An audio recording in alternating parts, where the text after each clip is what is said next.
And we're live. What's up, everybody? Welcome to the, what is this, Wednesday? I think so. He probably doesn't know what day it is any more than I do. Yeah. Welcome to the Wednesday night live stream.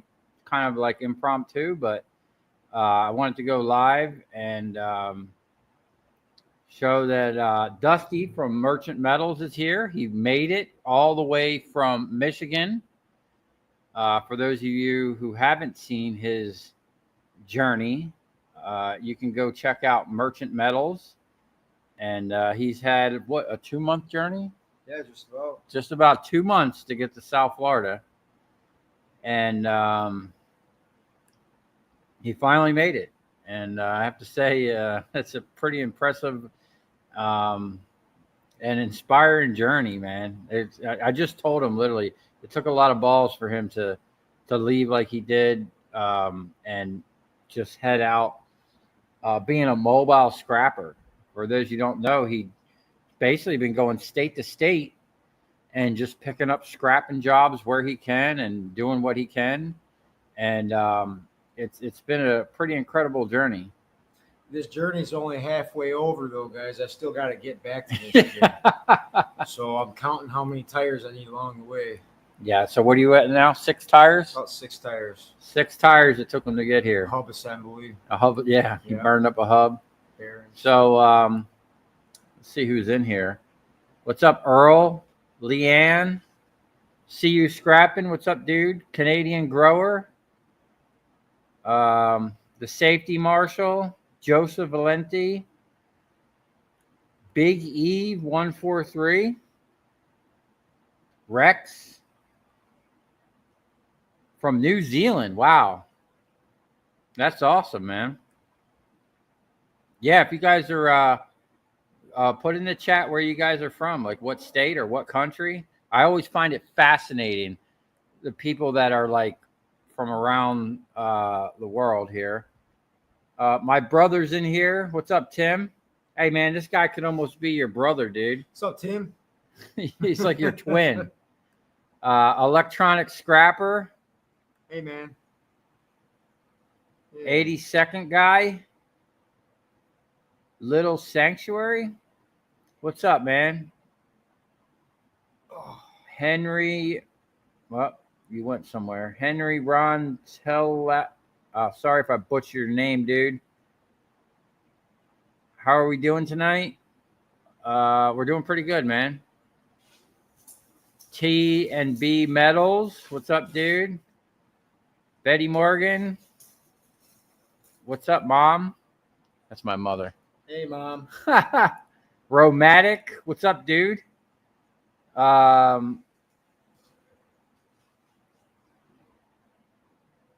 Someone's from Flint, Michigan. Hey, what's up, man? Isn't that around your way? Yeah, well, that's an hour away from where I live. Yeah, wow. What's his name? Mickey Mouse from England, United Kingdom. Hey, what's up, Adam W. from Texas. Big E from New Jersey. Around you by a Canadian scrapper from New Jersey. Man, I was born in Atlantic City, dude. What's up, Thomas Wilkinson? MPA. I'm not sure what that is. What's up, D Glass? I don't even know where you're from, dude. Palaka? I'm sorry if I butchered that. Living off scraps. What's up, dude? Hey, man. Gil Skills. Greetings from Maine. Maine. Wow. Ray. Sorry if I butchered your name. Caminita. I don't know what that is. These are going up pretty quick. From Milwaukee, Wisconsin.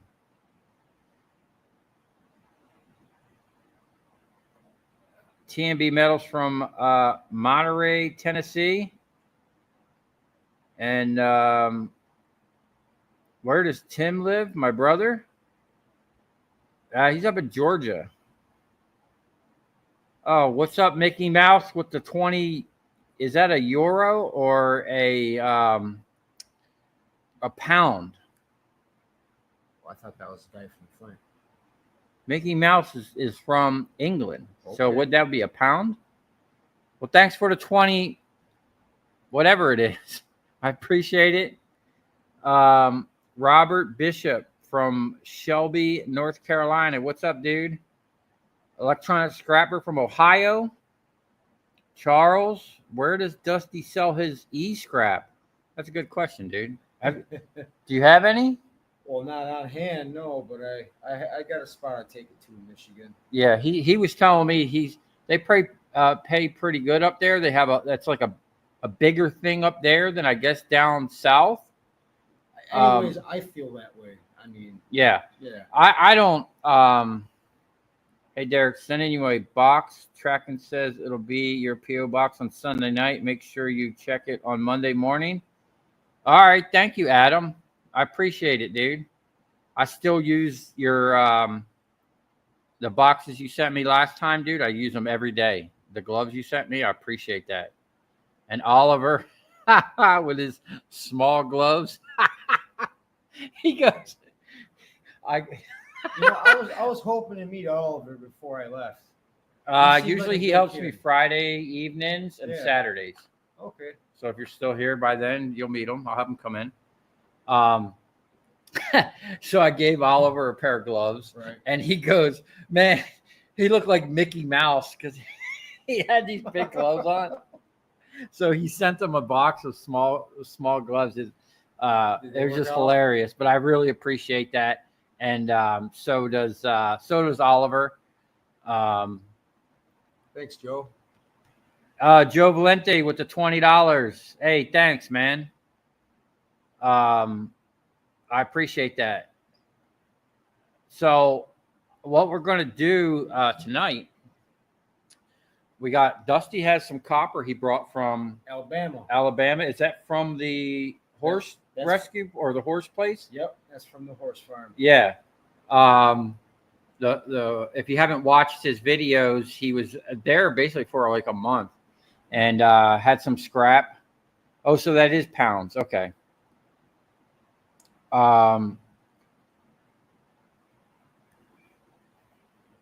Anyway, he has some scrap, and then he found some work up in Orlando.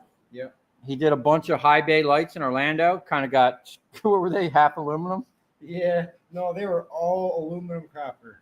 Not a single double copper. Oh yeah.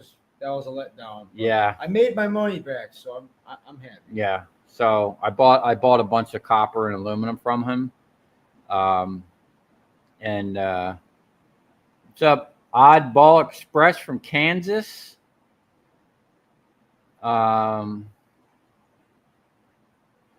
What's up, Naples Frank? It's your boy Naples Frank. Hey Frank, I made it. Hello.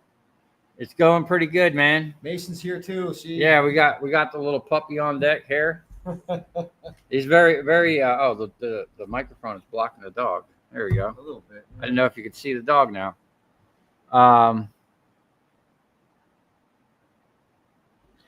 Gil Skills. Oh, you're gonna help Roger clean the shop. Hey, man, Gil Skills. If you want to come down here and help me clean my shop, I'm open for a good cleaning. Anyway, he brought some copper. From that thing, and we're going to run it through the wire stripper, and then I got a box behind me I picked up today. When we're done with that, we're going to sort through it. Most of it is EV cable for charging ports for or charging stations for electric vehicles. Apparently there was a company that FP&L was dealing with. FP&L down here in South Florida is the pretty much only power supply provider or whatever you want to call it, which if you think about it, they have a monopoly on the power. Like you can't shop around and get power from anyone else, which is, I thought, unconstitutional, but I don't think anyone pays attention to that anymore. Gil Skill says you got a beautiful pup. Oh, thank you. I'll be coming down your way later in the year. Be careful what you wish for. Is that see you scrapping? I bet No, that was Gil Skills. Oh, okay. Yeah. Well, I'll meet you down here next winter too. Yeah, I told him to come down in the winter. I guess he tried to come down in the winter, but it took him a little longer to get here. A little bit longer, yeah. Yeah. But anyway, we're gonna run through this box here. It was FP&L hired this company to put all these charging stations in, and the company went out of business. You can't get parts for them anymore. So basically, FP&L was like, screw them, rip them all out, and they're putting all new stations. So literally, this is probably the third load of these cords that I got. Now, I didn't strip them. I honestly don't think it's worth stripping because it's like an SO cable or what I would consider like extension cord. It's number 2. It's double insulated. Unless it's really, really big stuff, it's not worth stripping. So, I'll just buy it and sell it. Hopefully, the price looked crazy today. In the middle of the day, there was a huge dive in copper, which was not a good look, man. So we're going to be doing a little bit of copper processing tonight, and I'm going to sell a bunch of copper off tomorrow. And I got to pick up some more, and then you'll see that in some upcoming videos.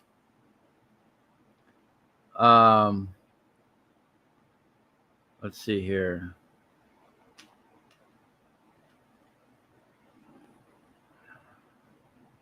Frank, are you related to Dusty? I don't think they're related. I think Frank is he's in Naples, Florida, and I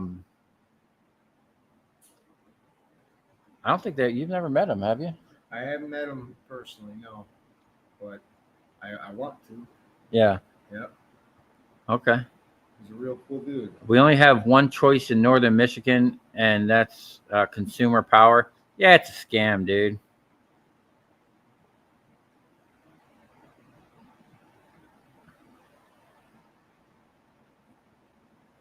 Gil Skills, you wouldn't be able to handle the Florida heat. Yeah, I'm like the opposite, dude. I like the heat. I don't ever want to be like living in the cold. How is the Florida heat on Dusty? You're lucky it's not midsummer. Yeah. Well, I got a good tan so far. Yeah, we were out in the sun. He came with me on a couple pickups today. Yeah. And we were pretty much out in the sun the whole time. I'm just 2 shades light of Mr. Krabs, so I'm doing pretty good today. Alan, congratulations on your wedding. Thanks, man. Got a tungsten wedding band.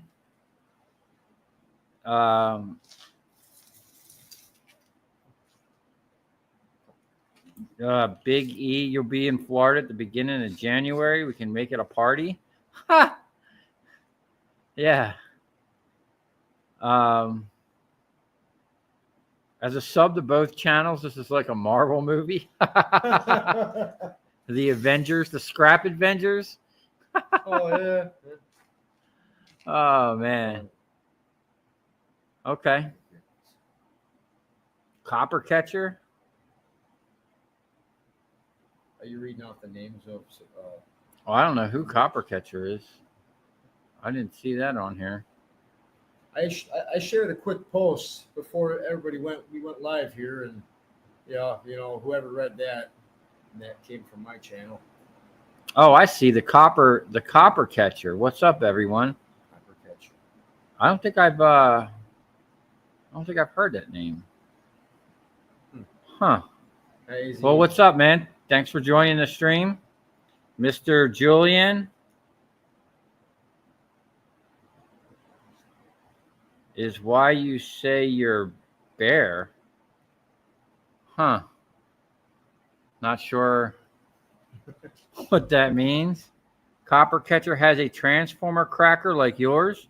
Really? We'd like to see that. Yeah, I want to see that. That's interesting. For sure. I'm real interested. Does he have a YouTube channel? I guess someone's seen his thing. Oh. That's interesting. So Dusty we were talking about the differences between our presses and why he did certain things. Oh, why did I shave my beard? It wasn't my fault. I didn't want to. He's a married man now. He does what it's told, you know. Well, I mean, that was part of it. I went in for a slight trim, and there was a language barrier, I guess, between me and the lady. And not only did my beard get trimmed way too short, but my hair got cut like really short. So, yeah, I thought your hair was a bit shorter. There was like three and a half years of me not having a haircut done in an instant. But he has, for those of you who don't know, I mean, most of the people probably here do. He has a really cool setup and of what I would call a first press, because I have 2 presses for Transformers.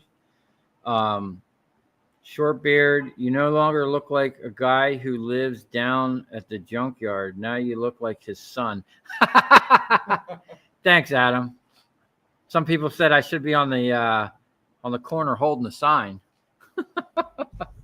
But he has a really interesting setup, and I'm not gonna be able to do it on a live stream, but I want to do a video, and we'll do a walkthrough.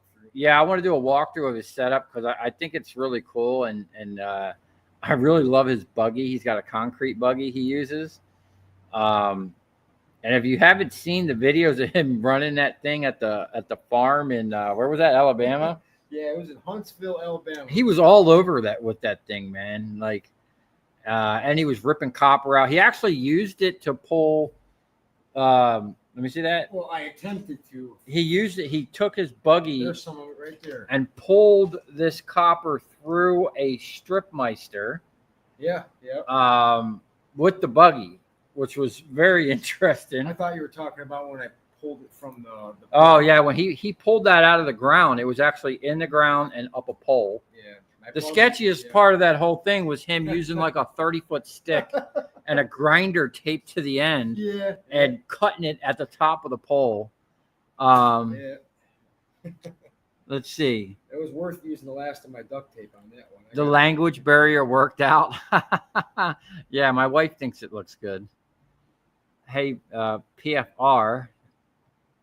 Thank you. Been around a while. Sometimes I put it on just to hear you talk. My wife loves your voice, and when you laugh, how's Oliver? Well, hey, thanks, Scott. At least someone likes when I talk and listen and listens to me. Some people are just like, I get so many comments like, you talk too much, just get to work.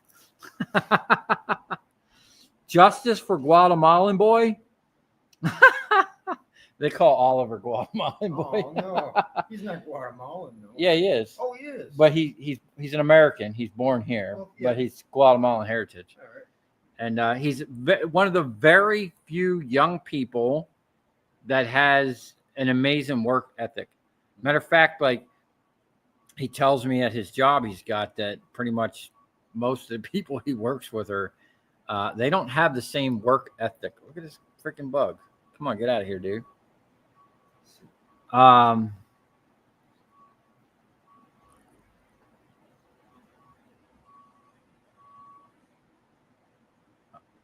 Let's see what we got here. Fart Stack Jack, what's up, dude? Nice. Does he have a YouTube channel? What's going on here? Yeah. Oh, okay. I'm getting. Hey, is Scrapping on the fly here today? Yeah, he's right here, scrapping on the fly. I made it. Yeah. We're gonna strip some Alabama wire here in a second. Oh, that's good. Is Mrs. PSF in the chat today? Yeah.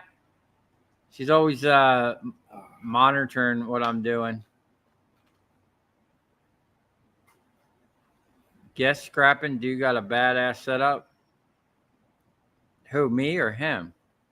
I think we both have a badass setup. He's geared up for mobile scrapping, which is I think is very cool. I like the fact that his thing like morphs from like a ramp and a trailer to like a whole workbench to, you know, and then he was telling me he's scrapping in like a Walmart parking lot and scrapping at the dump. At the dump, at a Tesla, in front of a Tesla dealership. That was the most risky one there. I had a lot of lookers from Tesla headquarters when I was breaking them lights down. And, well, and quite frank, I think they were wondering what I was doing on the property. So yeah. I was responsible recycling, okay? That's what I would tell them.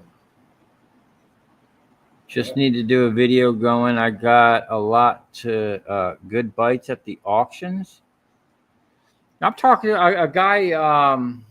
A guy messaged me on Facebook one day and came over here. He sold me. I bought a granulator for scrap price and a bunch of nice stock from a machine shop. And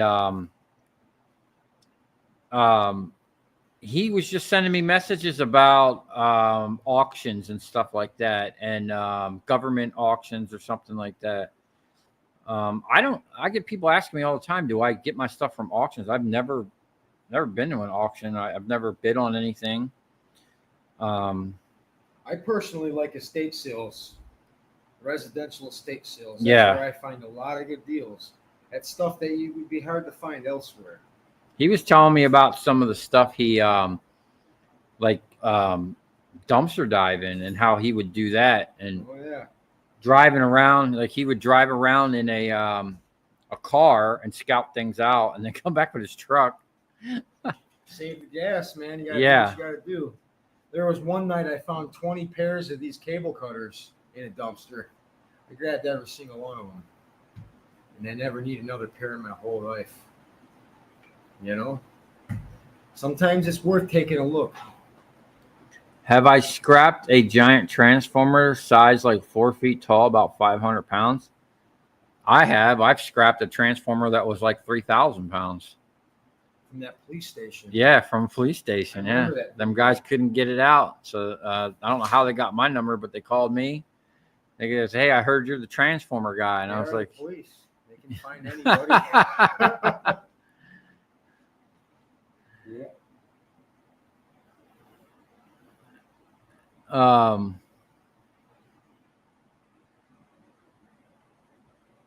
Yeah, that was a big one. That was probably the biggest copper transformer one. I've had some other ones. Or somebody there remembers that video? Yeah, I've had I did a NSA spy building one time in Pompano. I got 3 1,500-pound transformers and like I think it was almost 15 300-pound transformers. And the best part of it was they were bolted down with 4 bolts. The top piece, I just took a grinder. I cut the bolts. They were basically like straps, you know, like long bolts. And the whole tops just fell off. And then I just used my crane and I just picked the coils right up. I mean, I did them. Each one of them I probably had processed in a minute or two. And other than cutting the bolts with a grinder, there was no cutting the coils. It was like the best and easiest scrapping I've ever did. Merchant's going to go get another bowl of spaghetti. Your wife makes some good food, man. Yeah. So,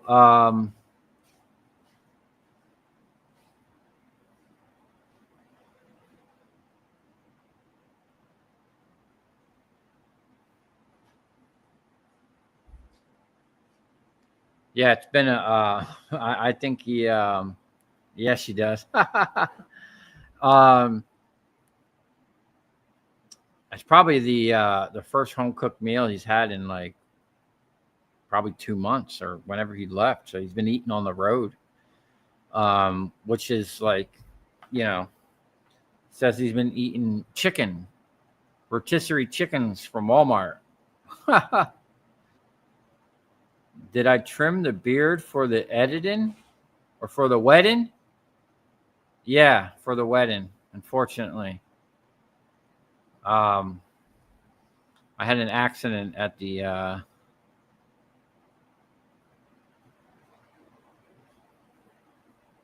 Just curious, why is Oliver so quiet? I don't know, man. He's been that way since I met him.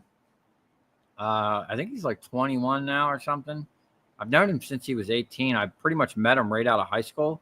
His father used to work for me. Matter of fact, his father was in a lot of my videos. His father, a cousin. The one video that I know offhand is called Spools, and More Spools. Him and his dad, and it might have been a cousin or something. I had come in and I had a mountain of spools of wire, and I just set up a rig. I fed it through the machine, and with my clutch, I was able to stop it, let them grab it. I had one guy feeding into the barrel, one guy feeding the thing, and all day long. I mean, all day long on a Saturday, we stripped spools, and it was a good time. But that was his father. His father was doing a job.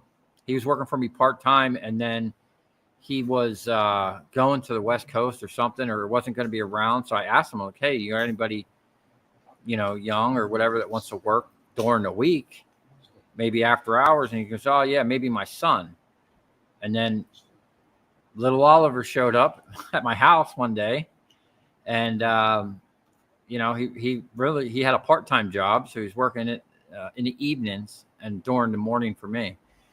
And, he really didn't know that much about tools or working with anything. So I just taught him, but he's always quiet, man. He doesn't talk that much, and he works. Like if I get busy and then someone call me or someone show up I got to deal with, if he runs out of whatever I told him, he'll start cleaning up or he'll find something else. Now he's been working with me long enough. Like he'll start scrapping. Like if we're done something and I'm not there to tell him what the next step is, if my bench is full of scrap, he'll just start breaking down scrap, which is, great. He's learned, he's come a long way. Not everyone talks as much as Derek. Thanks, Mom. Oh, man. This is way better than rotisserie chicken, guys. Oh, my God. 2 months straight rotisserie chicken from Walmart. Yeah. Cheapest thing to eat on the road. Homemade meatballs and homemade spaghetti sauce, I think. Oh, it's great, man. And probably organic pasta, knowing my wife. Watch out, I fed him a meatball, so. Oh, God. That dog stinks, man. I fed him tacos. Apparently, last night, everybody. He did some work for my neighbors yesterday, fixing one of their fridges or something. Yeah, and the guy gave him some tacos and gave the dog some taco meat. So the dog had the taco farts all day. And we took him out on the road, and we were in my truck. Yeah. And it reminded me of another little dog. You could see its face right there on the screen, the safety marshal. Oh, yeah. That little dog's a fart factory. And you don't want to be in closed spaces with that one either. Dude, that was the first time he ever smelled like that from eating. Who is worse? I don't know, man. It was pretty bad. It was pretty bad. This dog's a little bigger, so I'm going to say this dog. Nah, they're probably they're on par. They both stink. They're both smelly animals.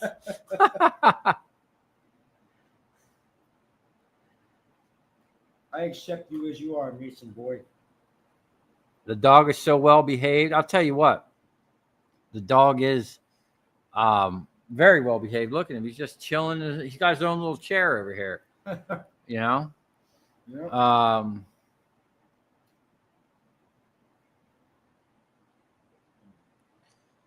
You mentioned maybe getting a new shop, I suggest. I guess that's what you're saying. By the end of the year, can you give us any more details? It's a work in progress. I can tell you that. Hopefully, we'll see. I'm not sure what happens. Problem is, I don't have nothing concrete right now, and I had to sign a new lease. Actually, back in March, or May, I don't know. 2 months ago, I was supposed to sign the lease. They literally called me today and was like, "Hey, you never actually signed the papers. We need you to come to the office and sign." So unfortunately, I had to go down there and sign another year here. And it's very unfortunate because I don't want to be here for another year, and I'm hoping, you know, that we can get out of this place. It's just too small and way overpriced. Hey, Project Shop, I just got back. Hey, Merchant Metals, just got to watch 10 minutes of your last vid. Some cool stuff. Do either of you guys watch Mike the Scavenger in Texas? Yeah, I know Mike. I'm subscribed to him. I'm a big fan of his. Yeah, he's a big fan. He taught me a lot about dumpster driving. We were talking about him today, man. We had a very a great conversation about YouTube. This great thing about, like, I've always heard, oh, you should collab with other YouTube. And we were in my office just going over and talking about thumbnails we and enlightened each other about so many things that we did not know about. Yeah, like he enlightened me on stuff that I didn't know about, and I was telling him things that he didn't know about. So it's really good to collab with other people, man. It strengthens both of our channels. Yeah, it was a good talk, man, and hopefully both our channels will benefit from it. I think it will. Mike the Scavenger is super funny. Yeah. And Scrap and Pallet Man, the old guy. He's a great channel. Yeah. I'm subscribed to all them channels. Like if I see a scrapping channel, I'll subscribe to it and I'll check them out and see what it's about. I may not like comment or watch it on the regular. Like I don't have a lot of time. And I mean, no offense to anybody, but the last thing I want to do is scrap all day and then go home and watch a bunch of scrapping videos. But I do, I do check them out. I like to see what people are up to. I'll scroll through some videos and, I'll try to leave a comment here or there and like the videos. But I'm pretty much, if someone's a scrapper, I'll subscribe to your channel and check you out. And, if you want to, and that's another thing I keep forgetting. If anyone ever wants to come on here while I'm doing a live stream, just let me know in the stream. I can give you a link, especially if you're another YouTube scrapper or just a YouTube channel and you want to get on here and promote your channel. I'm all for helping people out. And I know we were just talking about, what was that other channel that does it on the weekend? Shark Scrapper. Yeah. Yep. And who? Okay, it's Shark Scrapper, Scrapping Irish, Mike's Meltdown, and Grandpa Kevin. They usually do a Sunday live stream almost every Sunday, I believe, in between 12 and 3 o'clock. Great live stream. I'm sure there's a lot of people in this comments that have seen that live stream. So, if that's you, tell your friends. Sunday's a good day for live stream. Shark and Scrapper, Scrapping Irish, and Raphael Scrapper. Yeah. So I'm subscribed to all them guys. All good. And then there's another group that I don't know when they were doing. I don't even know if he's still doing it, but he was going live. Nice Junk and 2 other people were going live. I watched a couple of their streams. I don't know if they're still doing that. Watching MTS got me the link to Project Shop FL. Talk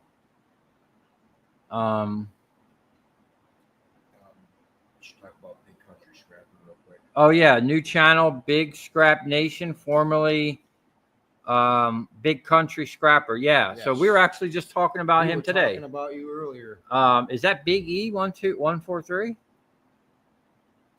That's not his channel, is it? Big Scrap Nation is his new channel. Oh, so yeah, Big Country Scrapper, who that guy was always commenting on my videos. I appreciate that. He started a new channel. It's called Big Scrap Nation. Big Scrap Nation. So if you want to go help him out and rebuild his subscribers, because he's basically starting all over. You could really use your support, guys. Oh, Canadian Treasure Hunter. I'm subscribed to him. I like that guy. He's the guy that introduced me to the scrap hatchet.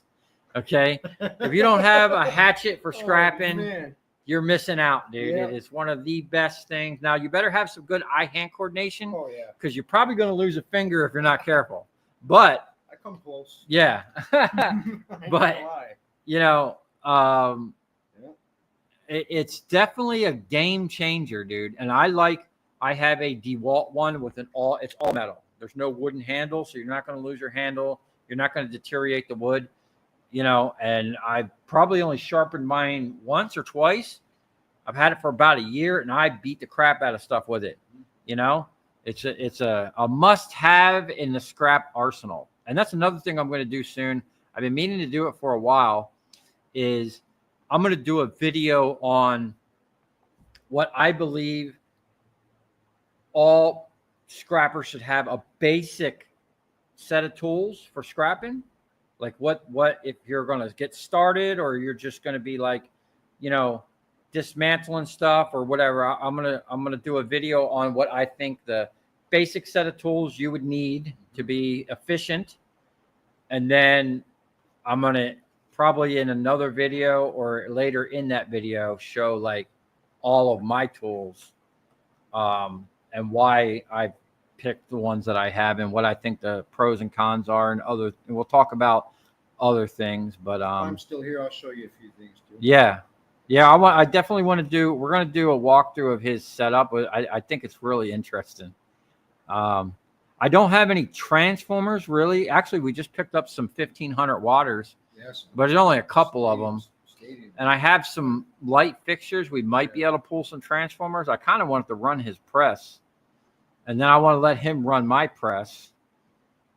He has like the first press that I have where I crack them, but you beat them out. I got a 4-inch steel slab hammer table station, and you slam them out. Yep. I got a special set of hammers that I use, a lot different than the ones you have. I'll show you what I mean when we get there. We'll make a video of that. Yeah. So I'd like him to use the hydraulic press and the foot pedal, and maybe see how much easier it is on the arm. Oh man, I tell you, my subscribers, they know I love swinging hammers. Yeah. I was a concrete guy my whole life, and I don't like change. So yeah, that's funny. He was pouring concrete pretty much his whole life. I poured concrete years ago, but I was in concrete demolition for years before I got into scrapping. Mm-hmm. Let's see. What's up, Joe Newman, Charles, Pascal? Shark Scrapper is great. He mostly deals with e-waste. Yeah, he does a lot of e-waste. I think that's like his whole thing. I watch a lot of Shark Scrapper, man. He's got a lot of good Scrap Tail is a good channel. Mm-hmm.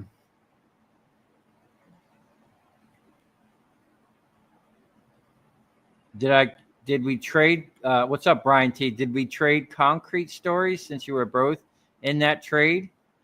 I hadn't gotten there yet. I mean, we talked a little bit about it. He told me about some of the, he did a lot of pouring concrete and whatnot. I did that years and years ago, before I moved to Florida. And actually, my first job in Florida was actually like decorative concrete. Overlay, stamped concrete, and extruded concrete borders. Exposed and ag too, probably. Huh? Exposed ag concrete.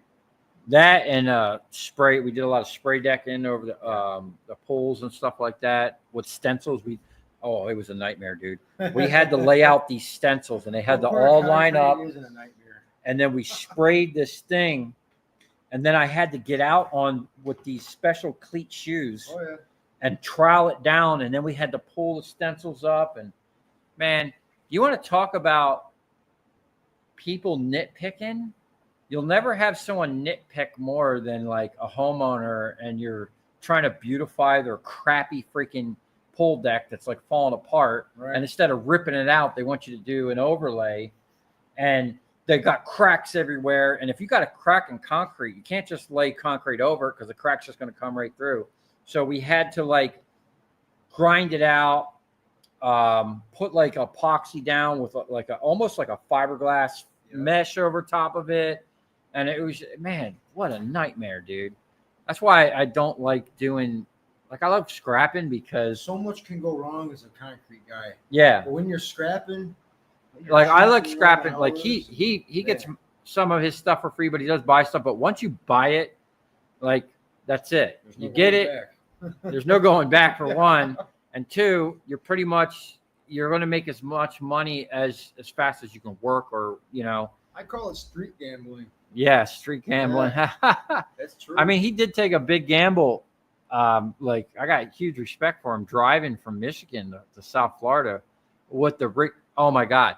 So when he got here, his mud flaps were dragging on the ground. Okay. By 6 inches at least. He had so much steel. He had over 900 pounds of transformer steel on one side of his truck. Like on one corner. Almost 200 pounds of number 2 copper.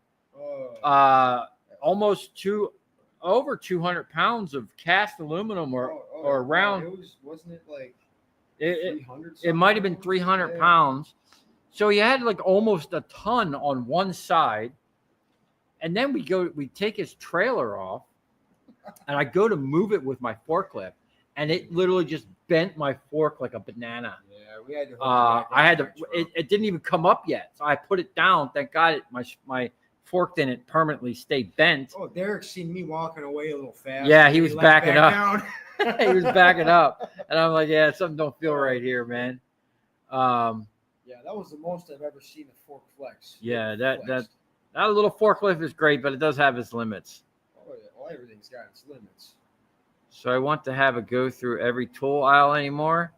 Oh no, we're going through all the tool aisles, and I'm going to point them all out. All of it. Your wire stripper, was that a purchase thing, but you have modified it? Yeah, my wire stripper, I bought used from an electrician for $250, and it was in pieces. They had taken it apart. Their guys, I guess they couldn't figure out how the adjustments worked on it. It was missing a couple pieces, and then I modified it with the clutch that's on it. So that's nothing you're just going to go buy. Get on Rumble. Yeah.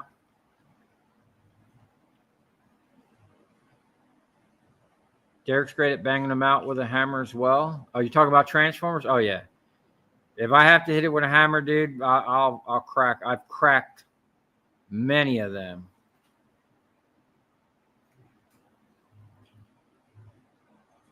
What's up, Riley Mason? Hey guys, you grew up in Eden, Oklahoma. Grew up in Kalamazoo, Michigan.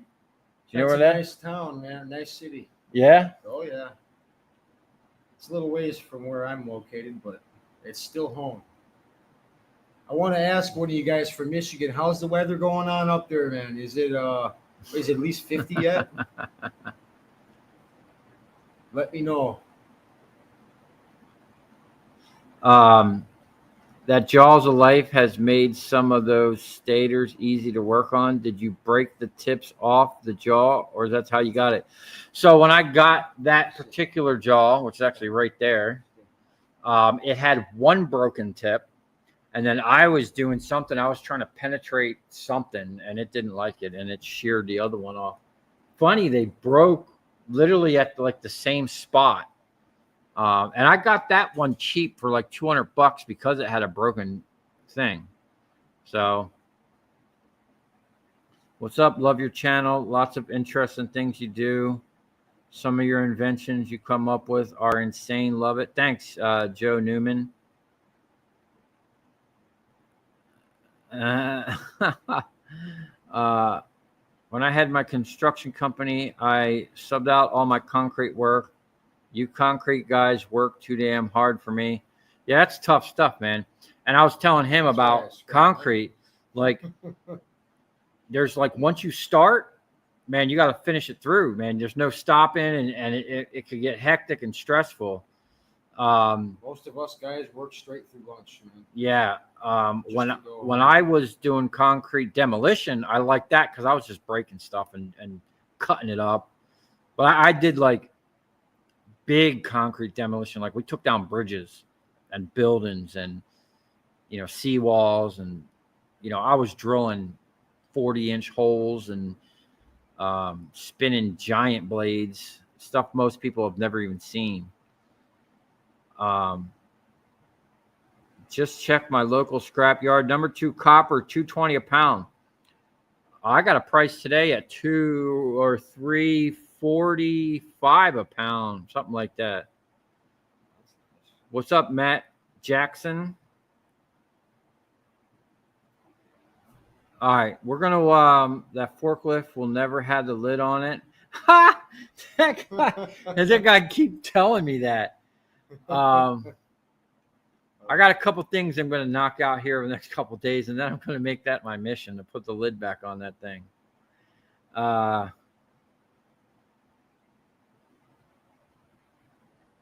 Silverlicious, dude, I forgot to mention you. I seen you in the comments, dude. Thanks for stopping by.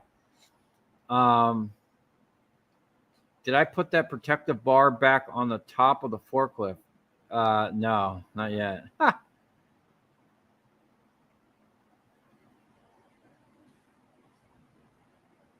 In the last video, I said about the guy picking up the steel. Why don't you like him? Man, he's rough, dude. He's not. So he can run the machine, but he's not an operator, if you know what that means, okay? The guy has no finesse. He's not gentle. He slams that big thing down into my trailer.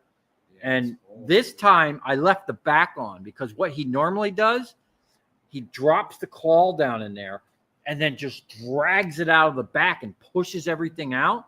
Now, if I had metal sides and like a metal deck, that would be kind of okay. And it's really rough on the trailer, what he does. He's just rough with the machine. And he doesn't like consider tearing your shit up. But my trailer, Steve put like things like this, okay, for the gate to slide down in. And every time he does that, he bends the tabs up. And I don't ask him to do that. I just want him to claw the stuff out. And then I'll go in there and throw whatever he can't get with the claw out. But he's dragging stuff out, man. And it's just, I mean, my whole truck shakes and it's just very violent. Yeah, he's not good. And then I seen him on a forklift one day, and he has no business operating any type of machinery. Okay. If you're not a smooth operator, you don't belong to working in a yard. Yeah, heavy copper is $5.60 per kilo. Is that good or bad? So a kilo is what, 2 pounds, 2 ounces? Yeah. $5.60. So half of that would be like $2.70 something. It's not $2.80. Yeah, 280 or something like that. I don't know. And then that's euros, so or is that pounds? I don't know. If you're getting less than like $3, you're US, you're getting a crappy price, in my opinion. Jackpot Digger, hey, what's up? Copper King, killing the YouTube game, man. Really like your setup and video. Oh, we got.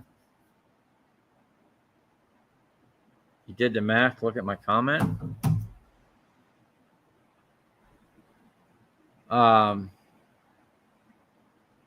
Scrapping on the fly. Fork truck doesn't need a roof. That's right, dude. Right. I like to get a little sun when I'm running my forklift. 87 in Detroit today. Nice. 87? What? No. That seems high, huh? Where's that comment? Right here, 80. Or I'm sorry, 78. Okay, that's sorry. 87. Over 80 tomorrow. Really? Sorry, I'm a little dyslexic. It was in the mid 60s today in northern Michigan. Wow. It was probably in the 80s today down here, man. He was cooking out in the sun. Yeah. I deal with a 1,400-pound safe this morning on my Tommy gate. Nice. How'd she lift? Wow. 1,400-pound safe. That's a pretty decent size safe. Cruiser Mac. What's up, dude? We got 112 people in here right now. Nice. Oh, maybe we should start stripping. It's only been 49 minutes. All right, I'm gonna catch up on the comments real quick, and then we're gonna fire up this stripper. We're gonna strip his stuff first, let him run the stripping machine, and then I gotta go use it first. Don't start without me, okay? yeah. Jason, chill here. And then we're gonna sort this box. There's not gonna be a lot of like strippable copper in there. There's gonna be most of it is EV. Hold on, I'll show you exactly what it is.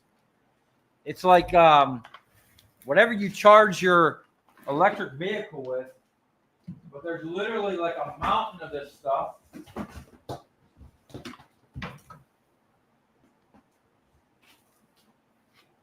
It's really nice cable. I'll probably save a couple strands of this. The only problem is, let's see if that comes through.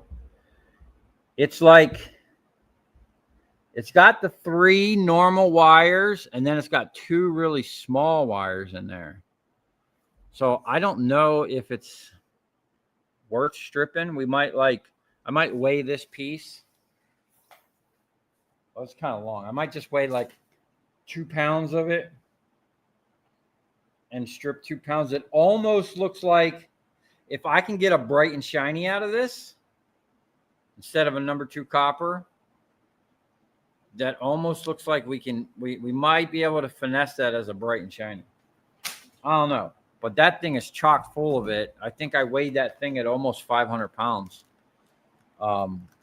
And then there's some nuggets down there. And then I had a bunch of nuggets out on my trailer that we couldn't get to in time. Like we were pressed for time. We sat in my office, you know, we were getting ready to eat dinner, and we were just talking about YouTube, man. And I highly recommend like 2 YouTubers get together and talk it out, man. It was definitely an interesting conversation. Let's see where we're at. I'm eating the rest of Steve's ice cream sandwich. This guy's hungry. Oh, hey, thanks for the $50 donation. Oh, nice. Who's that? Brian T. What's up, Brian? Man, thanks, dude. I appreciate it. For lunch tomorrow. Okay. Looks like me and Merchant are eating steak. Oh, that's great. Let's see here. 65 near Niagara Falls. Holy crap. All right, we're gonna get stripping. Let's see.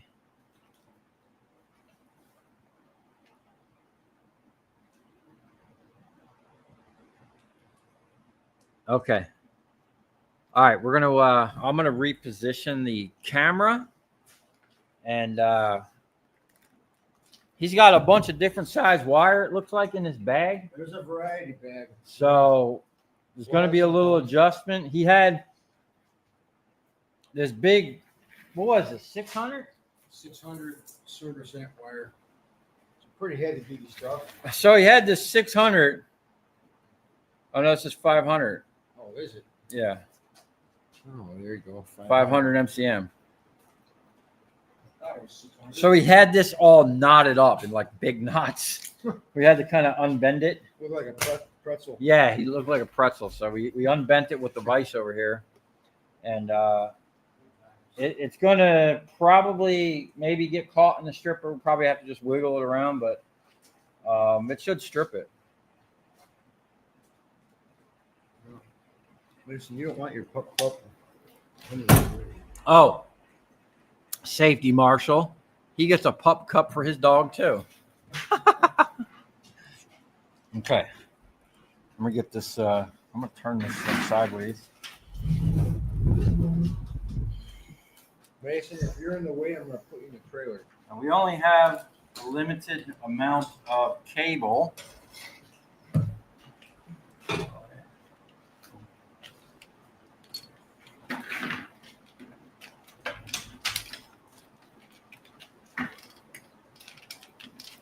Ice cream sandwich always tastes better when it's not yours. You know? Yeah. So he's got this wire here. Let's see what we got here. Dude, you might have to cut this out of this bag. Yeah. That's a bad little chunk. What'd you say it was? 70 pounds? About 70 pounds. He put it on the scale. About 70 pounds, so it's pretty thick wire. It is a variety. Probably lose 10% on that insulation, maybe a little more. What would you get down south for this if you just turned in as is? Number one. What's the price on number one right now? Just a round estimate. I want to say it was 270. We got a price today on it. That's not that bad, man. Well, I don't know. First of all, I'd have to go check my paper. Right. But this looks a little crusty. Yeah, there's some stuff that was. That's a little green there. I don't know if that's coming through. Oxidized. That's going to be a little. That's a little tough, dude. Can't sneak that in. So That'll be a. One. I bet a good majority of this isn't even going to be bear bright, man. It might maybe be we'll find out, man. oxidized green on some of that stuff. It'll be number one, if anything. I'm going to try to straighten this stuff up a little bit. And where's some cable cutters I had? They're right there. I put them in that drum. Yeah.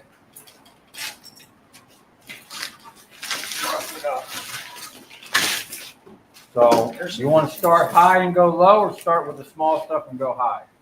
Well, it looks like there's a whole lot of small and medium. How about we do that and we'll do the big chunks at the end? So This one's just this particular size wire is like my nemesis. It my wire stripper. Let me see if I can raise this up a little bit. My wire stripper doesn't particularly. There is a size hole for this, but what happens is, as it goes through the first roller, the back roller, it just goes around the blade. There's guides in the middle, and it's made in China. So the quality of the build of the machine is not like up to snuff here. So I'm just gonna see if this is gonna run through this one. Probably we're gonna run through this one. Yeah, I can see why it caused an issue. Yeah, 'cause this one it'll cut the top no problem. Yeah.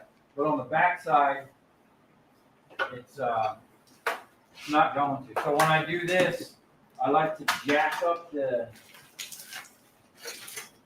You basically have to give a gap on the back side for the wires to go through. Let's see if I got a piece here that we can use. That's a little bit better than my old little StripMeister, that's for sure. Yeah, like I said, if you guys haven't seen him use, he basically took his StripMeister, mounted it to a plate, Oh, I tore it down too. ran over it with his truck to hold it in place, fed the 500 through it, and then drug it with his buggy. Yeah. Were you running a drill on that at the same time? Yeah, but I smoked that out, so I just kept up with the buggy. He burnt it up. Yeah. It's right in the video if you guys want to watch. It's pretty funny. But 500 MCM is too big of a diameter for the StripMeister. The way I got around with it is I took the StripMeister apart and I took the size slide out, and it makes it. Camera's over here. Okay, I'm over here. I'm over here just talking to myself and hit my screen. Yeah, I don't know. Anyways, guys, the 500 MCM does not fit in a StripMeister. Mason, hey, your dog ran out there. Get over here. You know what I'm going to do? I can put up a cage so he can't run out. No, I'll put him back in the trailer. Well, he's cool, man. You know. Anyways. There's cats out there. Oh, I know. There's always 10 of them. Yeah. So, I mean, Well, wait till you see the crazy cat lady. We got a crazy cat lady over here. yeah. She likes to come feed all the cats and then leave paper plates for every one of them and then just leaves them. Yeah. So that's always fun.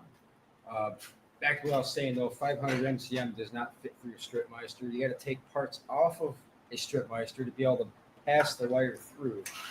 In which I hooked up my buggy and I rigged it to, go in reverse, and it pulled the 500 MCM through the stripper, cutting and stripping it, using my truck to hold down the stripper too. So I'm basically just using what I have at hand to keep me from stripping all that with like a kitchen knife or whatever I had.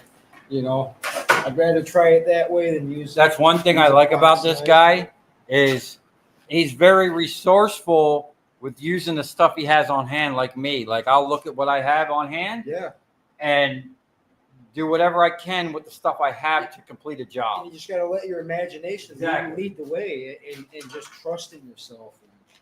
Well, you can do a lot if you put trust in yourself and if you're confident with what you're doing. Anyways, I'm gonna put him in the play. I don't want to chase him back. I'll be right back.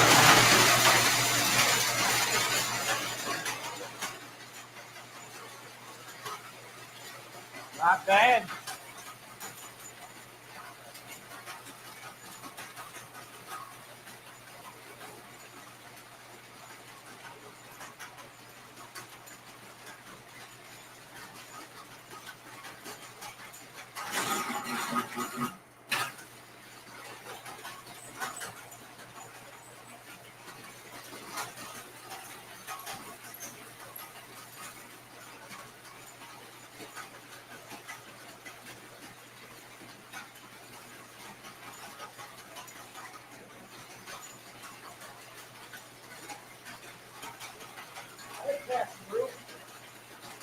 Yeah, I got to, hold on a second.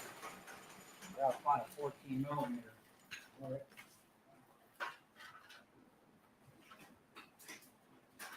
Well, I still got a big knot of mess here, so I'm gonna deal with that. Yeah. It's the rest of the wire from Alabama, guys. All I got left is maybe some chunks left on the truck, but I'm trying to get all my stuff processed tonight so he can sell it in Miami tomorrow. This is the first time the Copper King is stripping out-of-state copper. There you go. I also got some non-ferrous from, well, Ohio, Kentucky, you know, Georgia. So stay tuned for that maybe, depending on how long I stay here. 80 degrees in Michigan. Holy crap, I guess I am late for my return, you know? It's all right. Journey's halfway over now. I'm just glad to be here, Derek. I'm glad you made it. I'm honored that you made this trip for me.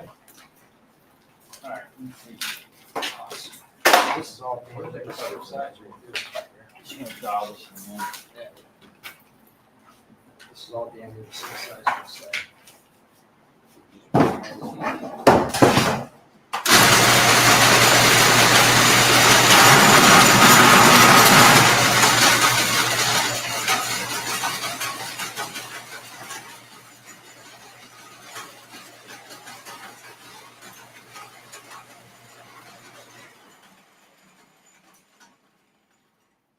Huh. Is it not getting tension? That's a new sound. Oh, no, it's a bolt coming in. Ooh. Oh, that's probably common with like, you know, vibration and whatnot. Do you know how many miles of wire this is? Oh, probably miles without even touching any of that. You know, for sure. There you go. Good stuff. Okay.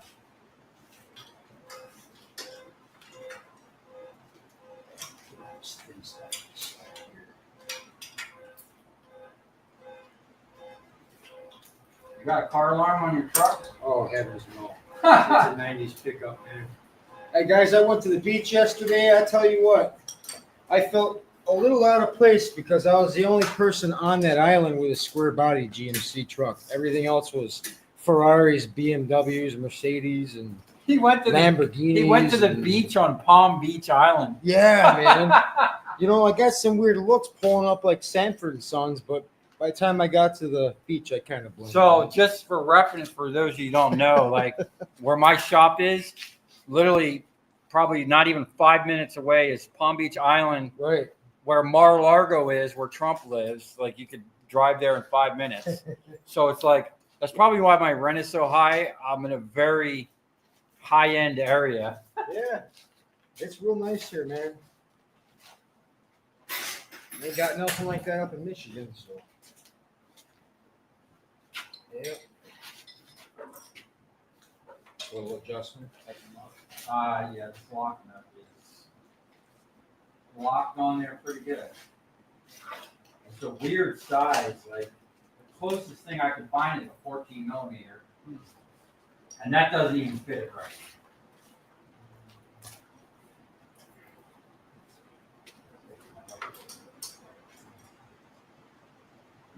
I have a great idea to eliminate this stupid system to where this thing can get jacked back and forth and up and down in weird directions. Yeah. And what it does is if you don't have it dialed in right, it throws your blade off and the wire, it does this. So I ran a piece and it kicked off the blade. It kicks off to the side So- and it just runs through. So now that this is Yep. flat, the only way we're going to get that stripped is through this machine. Yep. He says he actually likes this little machine I here. like it. Yeah. We need to get Need this now back to my trailer. mount it to the trailer. Let me get another piece of this.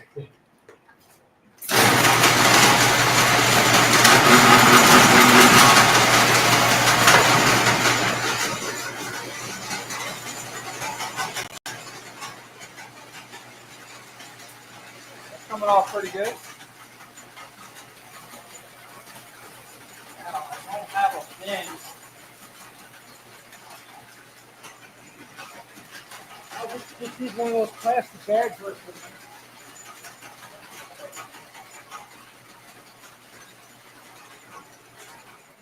So I'm a little underprepared because before I left for Daytona, I did a bunch of scrapping. I went to Miami. I left all my bins, all my barrels down there, and I was in such a rush. I never brought anything back. And all this, there's actually so much scrap here still that I never got to. All my barrels and my bins are like taken up. Let's get a little closer on the wire stripper. Is that thing coming in okay?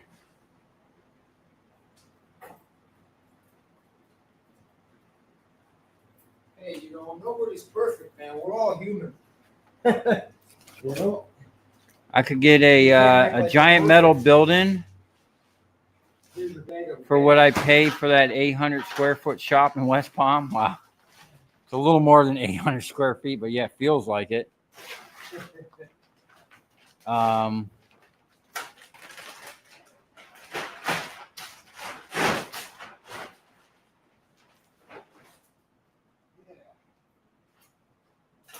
Hey, what's up, Shannon?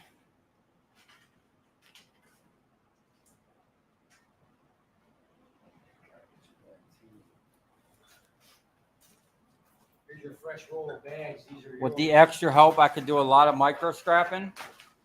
I mean, we can try. I don't think you can do micro scrapping. I got a 150-pound bag of micro scraps from Orlando. The same Walmart where I had people trying to steal out of my trade. Man, I dealt with that problem. he was at a Walmart and he wakes up and people were trying to steal some of his tools. Yeah, the guy even commandeered a shopping cart to come over and fill up on my items. He was Just shopping. thought it was convenience at its best.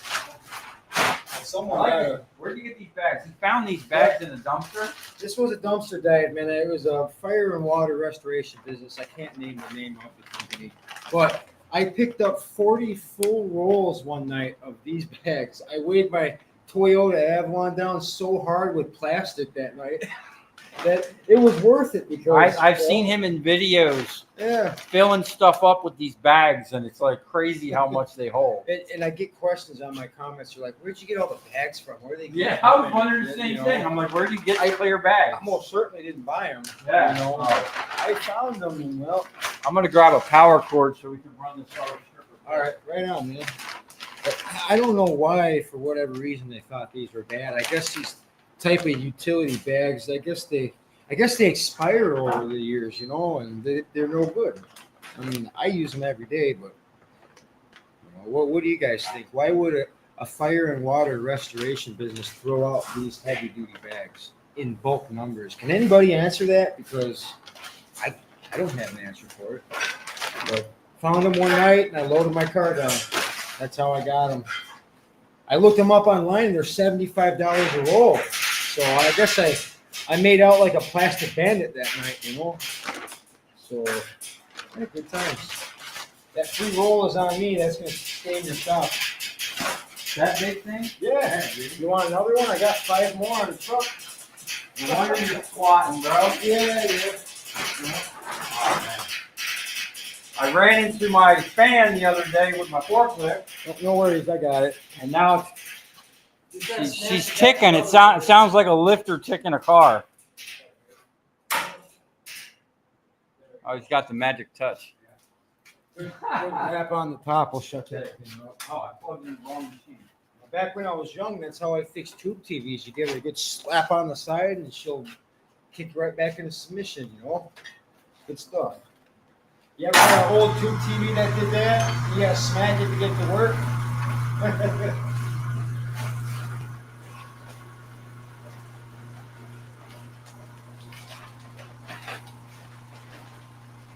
That's not a bad little stripper.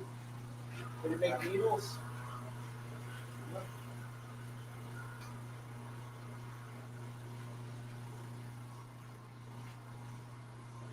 You'll see why I don't usually use it. It's weird because it rolls around. It strips it, but Yeah.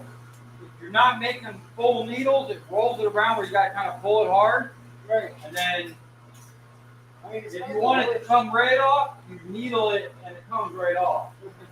But when you flatten the wire, that thing there will straighten it out. All right. Go ahead, man. Right on. Where's your ON button? Where's your start stop? I think I'm gonna do this stuff right here. All the same size.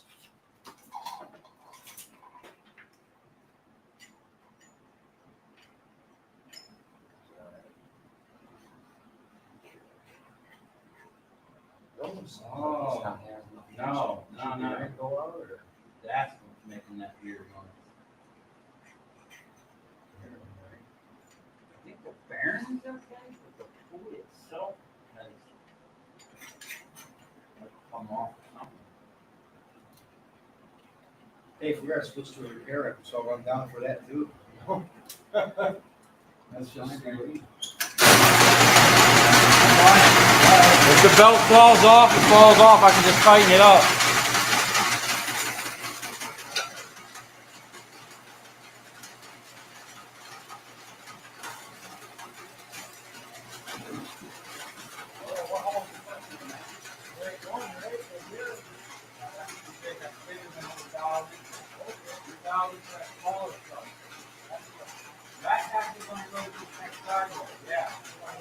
Starting small and working up.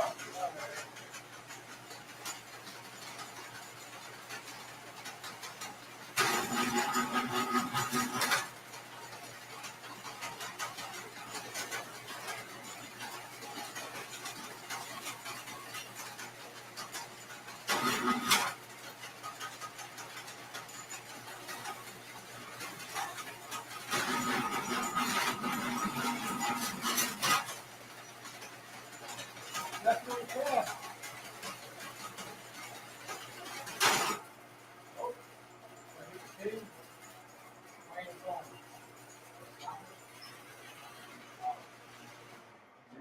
You gotta watch what size you're putting in there, man. That's a bigger size. It's a bigger size. It is. Oh, no. So what do you do at that point? Do you loosen these a little bit, or what? How far did it go? Started going. We just cut it. All right. Hopefully it'll pull it through. Right on, right on. You gotta Really watch the size. Yeah, you gotta watch the size. It's bigger. I'm gonna dial in for one side right now. All right. That looked close enough for one, but it's really, really. So,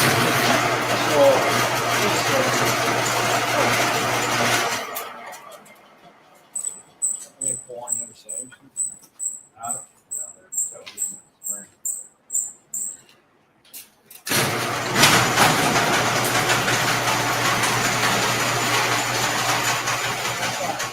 Yeah.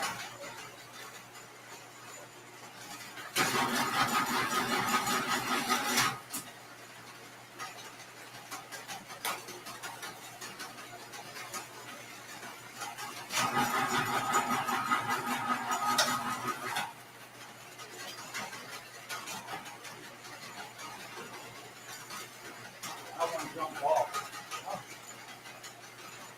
We'll have to run that today. You can try running through there again, but it looks like it jumped off the blade.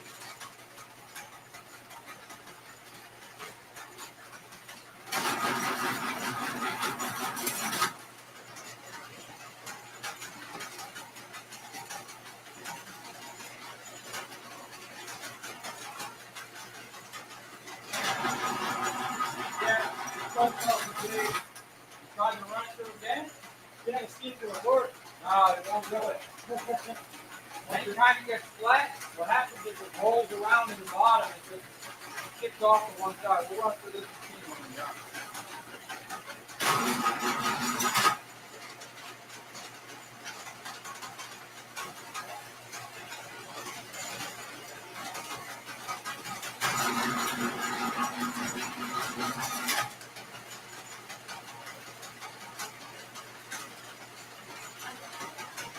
That's it for the small stuff. All right.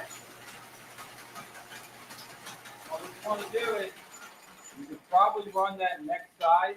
Yeah. The stuff here. Through the same hole, you're just gonna have to loosen the top side. Both rollers, right? Or just the front ones?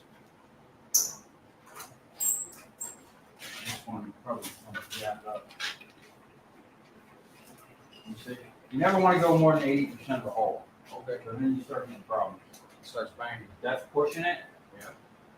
We can try it, but it What might. about the next size up for that? Well, we definitely sent it to this one, but it probably won't cut it on that side. It's not big enough. Right. Just try to send it to this one too. Yeah. We'll do that.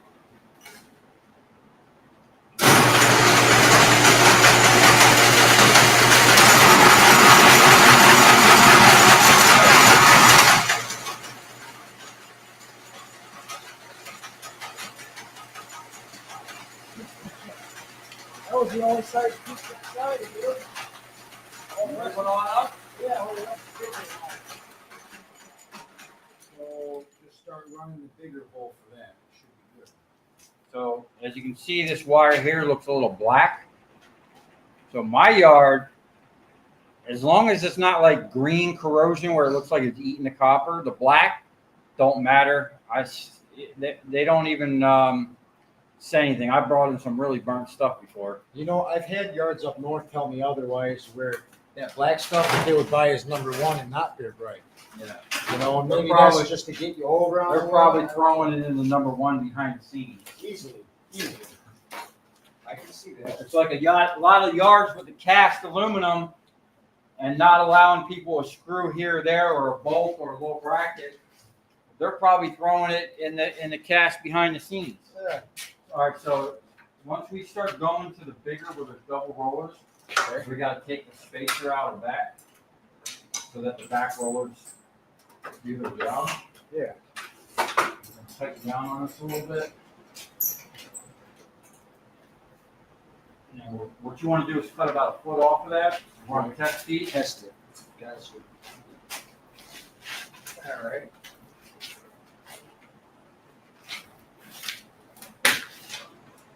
This thing has a lot of adjustments. I see that. That's not a bad thing. Well, yeah, you can adjust the rollers up and down. Right. I don't know why you should be able to adjust it side to side. It makes zero sense to me. Yeah. Go ahead and run that and see where we're at. Next hole up there. Yeah.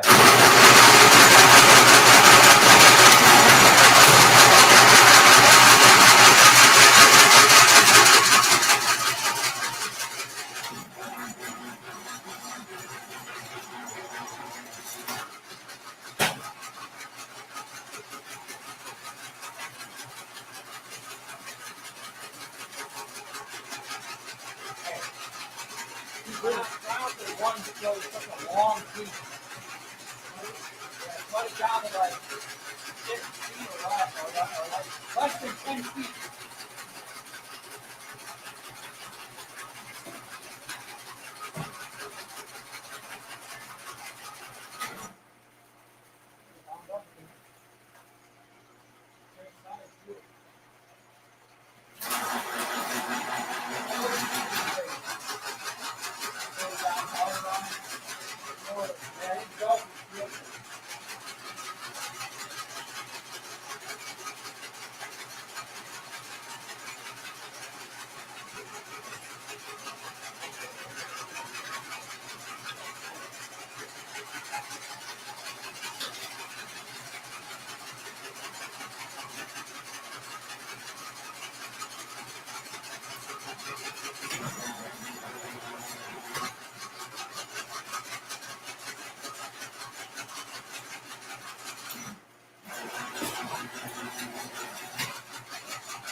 That's going to be pushing it.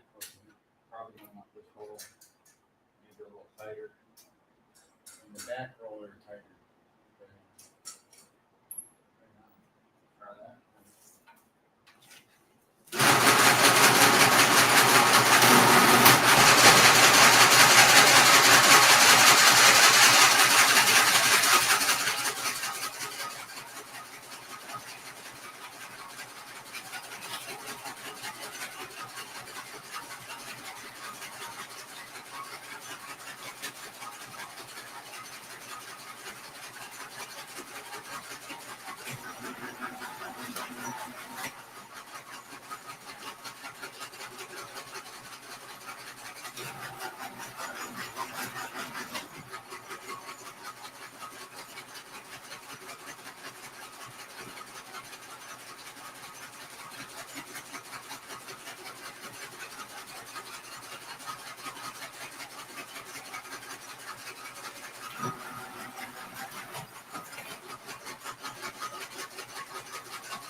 Sliding that forward might be all right.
Man, that thing is getting way loud. Yeah, great machine, though. Like you said, I mean, I've watched you strip miles of wire with this machine. It doesn't have to prove itself really all that much now. You know, I've seen it. I mean, pretty much as fast as you can feed that thing. It takes yeah. it. It's my first time running. I'm just not trying to jam it up and be like, make a headline or make it short. Merchant breaks. Project shot Florida stripper in one shot, you know? You know, it's funny. Normally, whenever I let anyone run my second press, or my first press, Something goes wrong. Something goes wrong. Like it doesn't like anyone touching it. I feel like when you hop up on my press and you run it the first time, you're gonna blow the seal like. Yeah. Whoops. This is some. Dude, it's probably melted on. You know what I mean? It is. Here. Oh, well, it's melted. So I literally just did a video Melted wire. showing how to strip melted wire, and this would have been a perfect example. Now this is kind of thick. This is borderline if you could get that in your drill or not. But when your wire is melted, the plastic is melted to the copper. If You strip one end with a knife, put it in a vise, strip the other end. You got to make sure you're on copper on both ends. Run that thing in the drill, tighten that wire up. You'll see it get shorter and it'll get fatter and it'll push the copper right out of there. And you run your fillet knife or your razor down it, or even run it through a machine, and it'll come off like butter. Way better than 120 people. If you know, you didn't. It almost comes off easier than like brand new wire. This is tough. I gotta find my Everything in Alabama was tough. my fillet knife. Yeah, everything in that whole thing seems like a tough gig, man. Damn nightmare there, man. I liked it at first up until things kept going wrong. You know? Beautiful, beautiful state to be there in the springtime. I'll tell you that. That was nice. Aha. Oh no. What's up? Ooh, got some oil on there. A capacitor leaked oil all over my nice knife.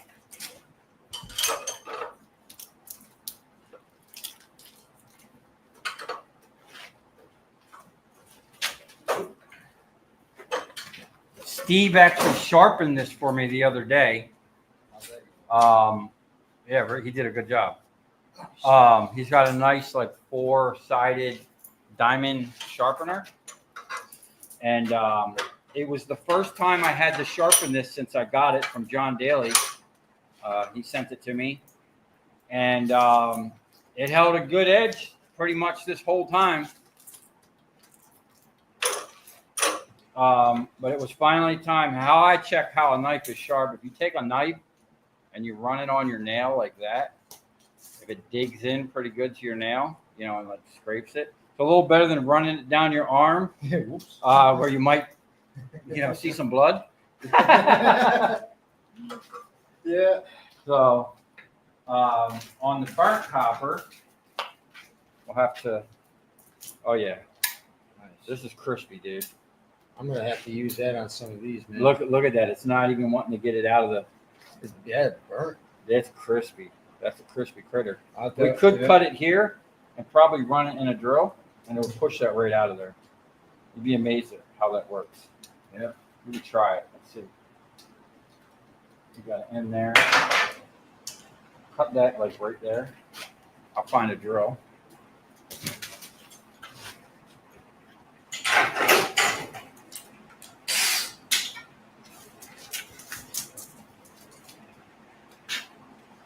Now, I mean, when you're dealing with a lot of copper, you probably just throw this in a number 1 insulator. But if you're like me and like to get all the morsels, all of it. Yeah.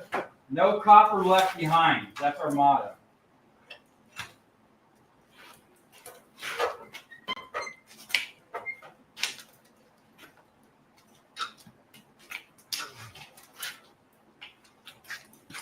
A lot of this stuff, everybody, is all underground wire, and it was ran to horse stable to horse stable, and they used it there for this wire is really old, man. It's used a lot. So. Oh yeah, most of that's all green. They're underground.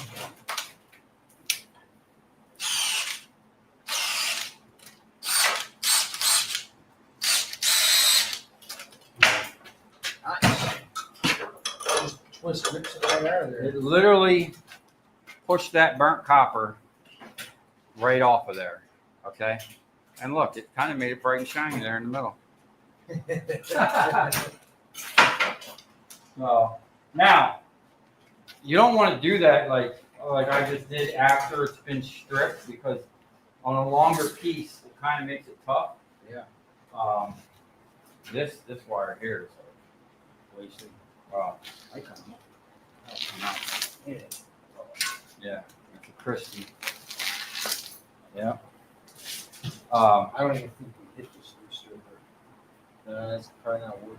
It's got a lot of twists. Then we go through. This would be Well, a I good don't candidate think for that- this one right here. You go chew that tape off. That's good.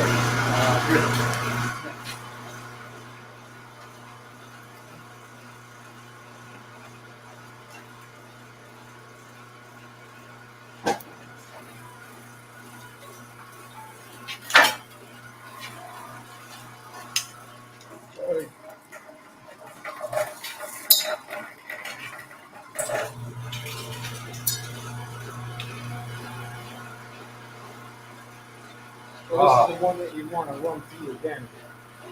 Yeah. Right. I'm gonna run one more time with it. This is gonna be some needles. I see you do 2 at a time through this. Well, I've done 4 at a time through this.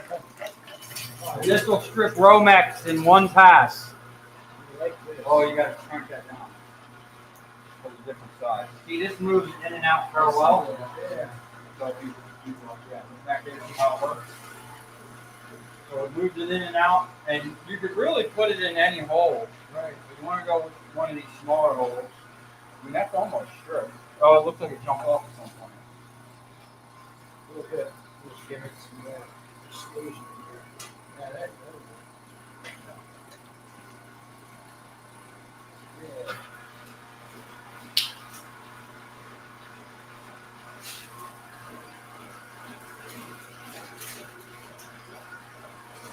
Yeah, this is probably some of the most gnarly wire I picked up, you know.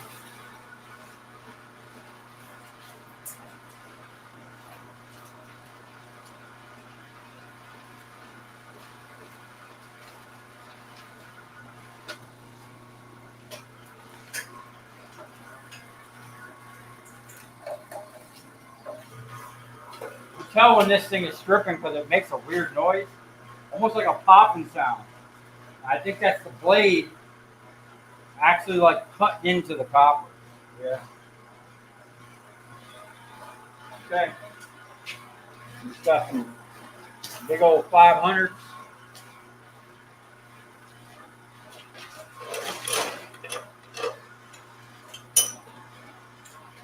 Which one are you going to use for that? The big one. You can use whatever one you want, man. Yeah.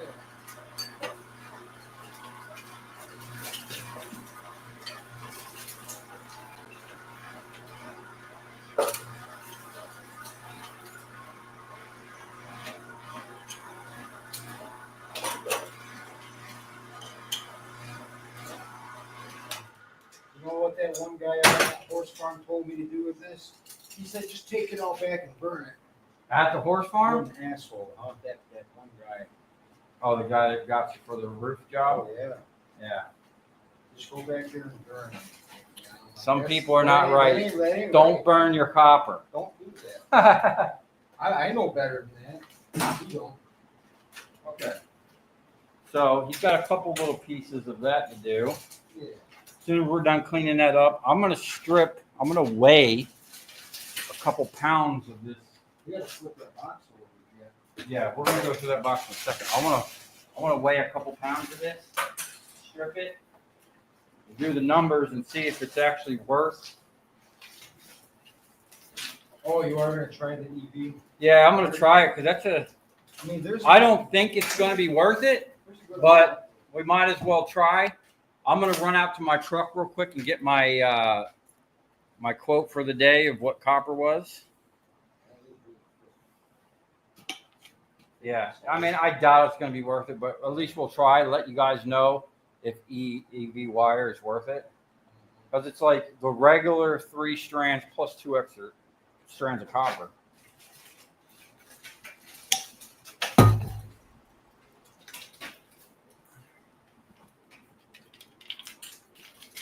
Yeah.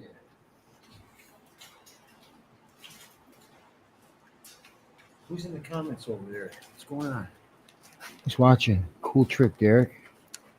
See you scrapping. That smaller stripper is about the speed of mine. I'd love to make it faster. How would you make it faster? Riley, good night, y'all. This old feller is tired and have a safe trip back to the mitten, bro. All right, Riley, you have a good night, man. The copper catcher. Mine is slow, but it works good. Hey, as long as it works, man. Silverlicious. Thanks for stopping in, Riley. Big Scrap Nation, man. How are you doing? We were just talking about you earlier, man. We're trying to get your subscriber count up a little bit, so it's good to see you back, and I hope all is well, friend. Ed Weber. I'm just catching you up, man. Yeah, these are my prices for today that I got.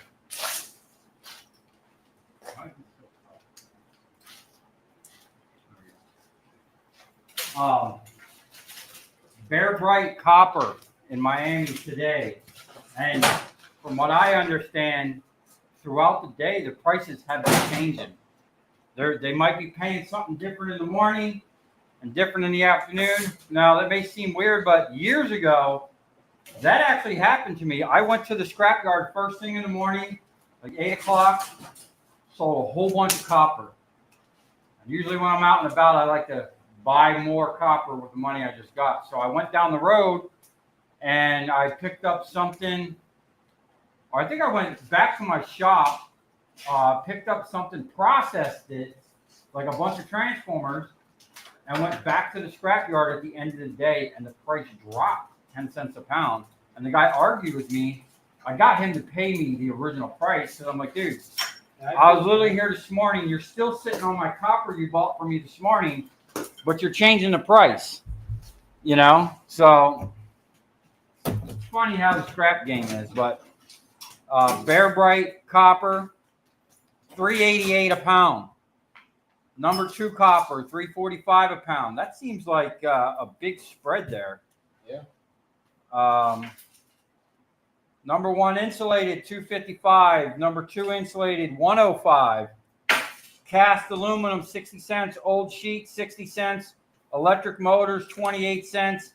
Brass, $2.25 a pound. That's just what I requested for the day. That's what I was buying. So I bought this stuff here at 80 cents a pound, something like that. So at $1.05 a pound, or maybe it was 75 cents. I gave myself like 30 cents a pound profit because I knew I was probably just going to sell it right off. And if you're not processing the stuff, you really want to try to make 30 cents a pound minimum, because that's what the scrap yards are making. They're making, if they're lucky, 30 cents. Sometimes they're making less than 30 cents a pound. I know there's a lot of people out there that think scrap yards are making all this money. They make their money on volume. They're not getting $1 a pound. They're all about per ton. Yeah, they're all about the tonnage. So that's why they love you when you bring in a quarter ton or more a day. Yeah. They like that. That's how they make their money. Yeah. You know, if I'm going to be here for a couple more months, maybe I'll open up to the general public, but I'm not open to the public at all. What do we do with them walking? So we're going to strip like something easy. And I'll show you a little trick. I probably showed this before. A little trick on unwinding the insulated wire. Oh, you got some. Yeah, we got that. Yeah, let him finish up his little run, and we'll go through this bin. There's a lot of this stuff in there. Now, this to me is strippable. This is where I like to draw the line. Anything smaller than this, I could care less whether I strip it or not. If I got nothing to do, I might strip it just to add to the bright and shiny, but it's pretty much where I draw the line. I would just do a test piece in that and see what happens. Let's get a little closer in on the action here. Yeah. Probably send this to the biggest one. No, that's 1 for 1,000. Oh shit. You could do, as long as you're not more than 80%. You're about 75, maybe 80. That's good. Try it out. Hold on. You didn't want it yet.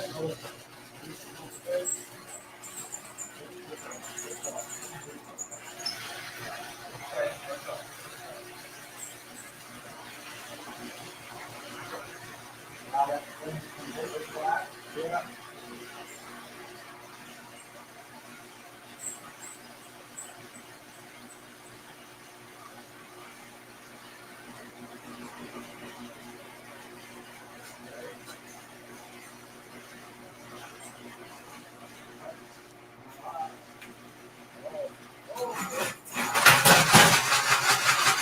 Pushing the red button. He was hitting the nitrous button. Big nugget.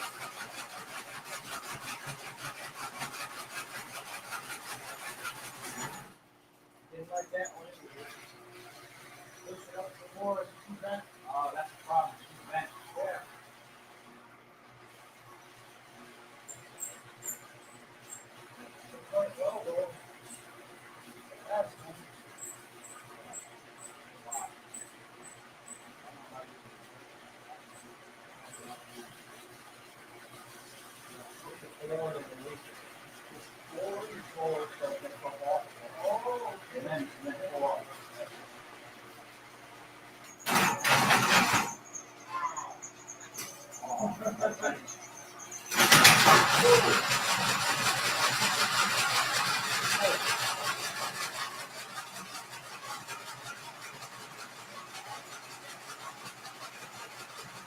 A big piece of cotton.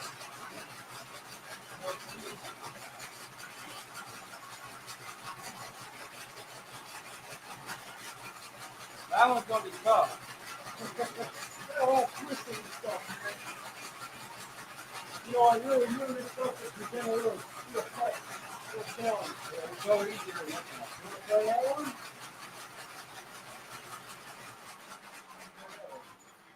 Yeah, because this only has one roller. So very bottom or either one of those. Okay. Try to open those up enough to accommodate it. Yeah. Go ahead. I like how that looks like a little drag shaft right there. Yeah, that's why I have it exposed like that. It's interesting, man. Yeah. Kind of dangerous, but it's very interesting. Oh, yeah. Another pass? I mean, it'll come off, but I mean, you can run it again. Yeah, let's run that again. I want to look at the use that sort of. Give it another knot.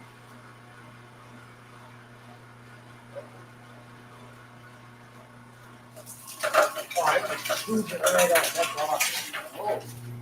Boy, Yeah, look at that. Peeled it right off. I think that's it for my stuff. We got this little macaroni right here. Well, I like that if I put it in. I think that's a little bent, dude. I think that might be. I think that's it for my stuff, man. Okay. We're gonna have a. Oh, you got one more nugget, man. Oh, no.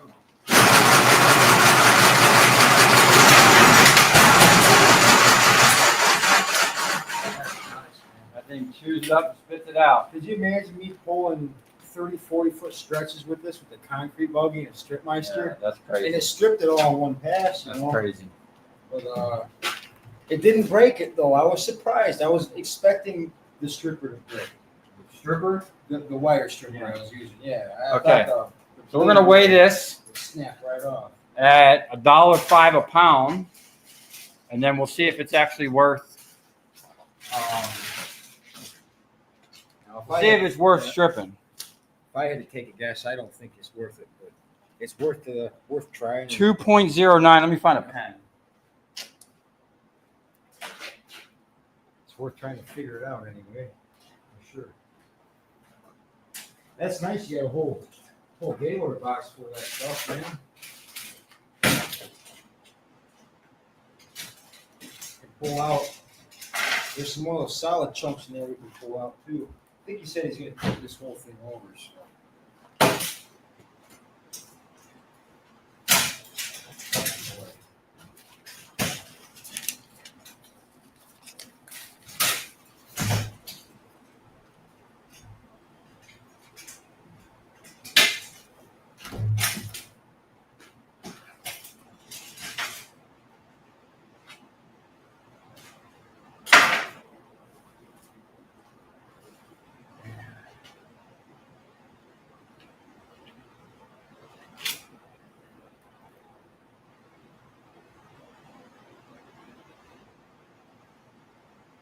So that's worth $2.19 as is. Just that one piece. Yeah. Okay. Now, well, that's the long piece. Where'd that piece go? Oh, it's still hanging on the scale. Duh.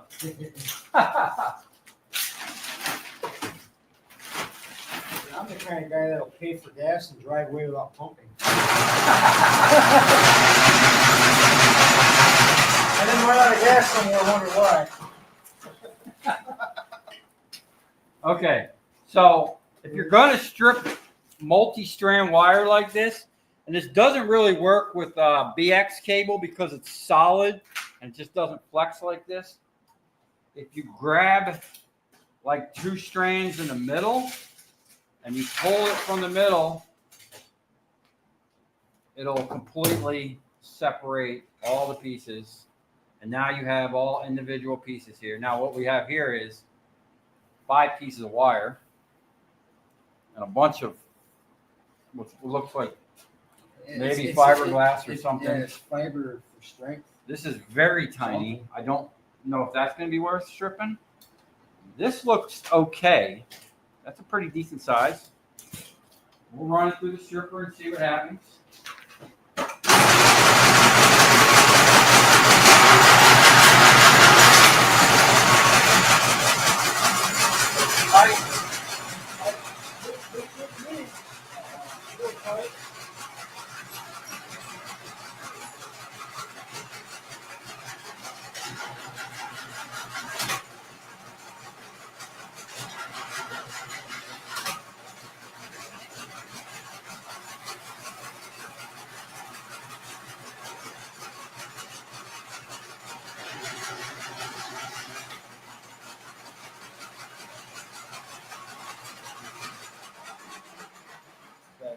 That wire is so small, I don't even know if my big stripper will strip it.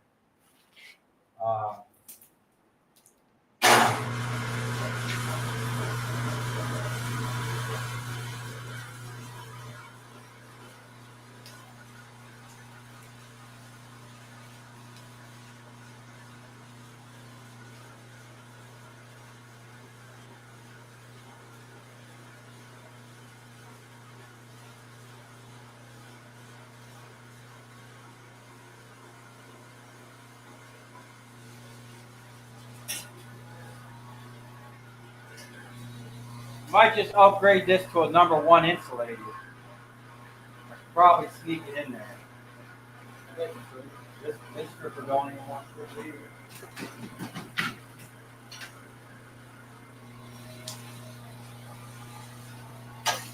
You want to review that little StripMeister turret and see if it gets that little wire? I bet it has a fair chance. You know? I mean, I know you don't like it, but it might be worth trying one out since it's here. You know what I mean? We know which one's better, obviously.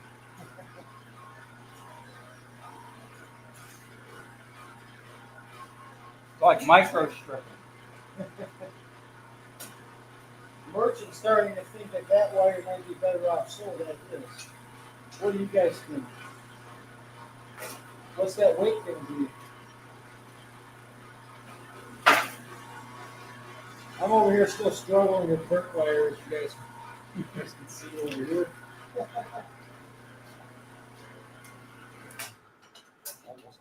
I gotta find me a little bucket.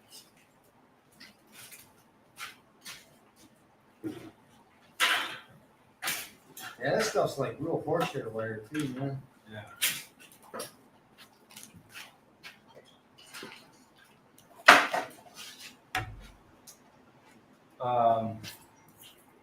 I ripped my thing off.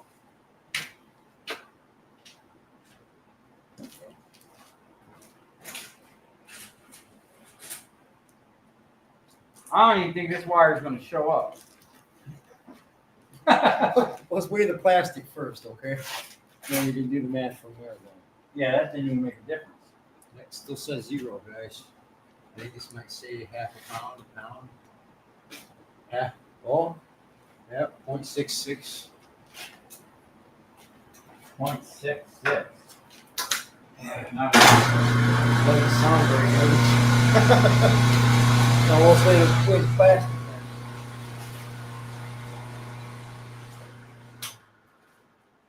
Okay. That one's stripped good. Whoa. They're doing over the bucket. These are no weight. Okay.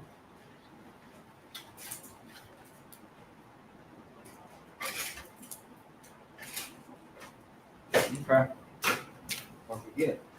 66. 0.66. So that machine wire weighs up like not much. Yeah. And that feels heavy. It looks like a nice bit of copper. Yeah.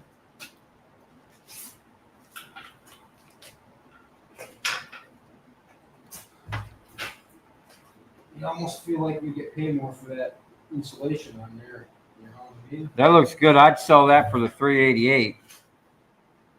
Or what was that? It was two something, I think. 388. Oh, okay. Yeah.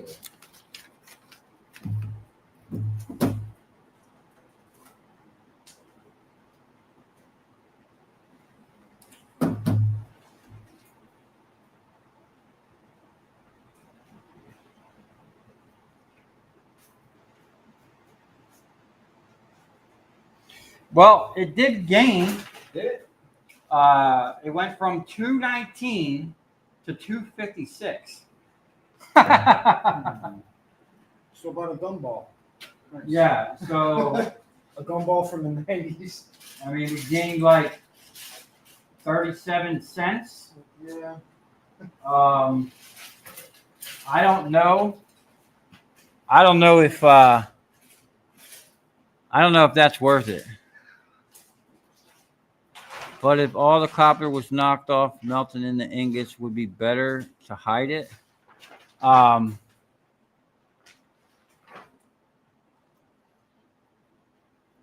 was this question? He said something about ingots. Oh, okay.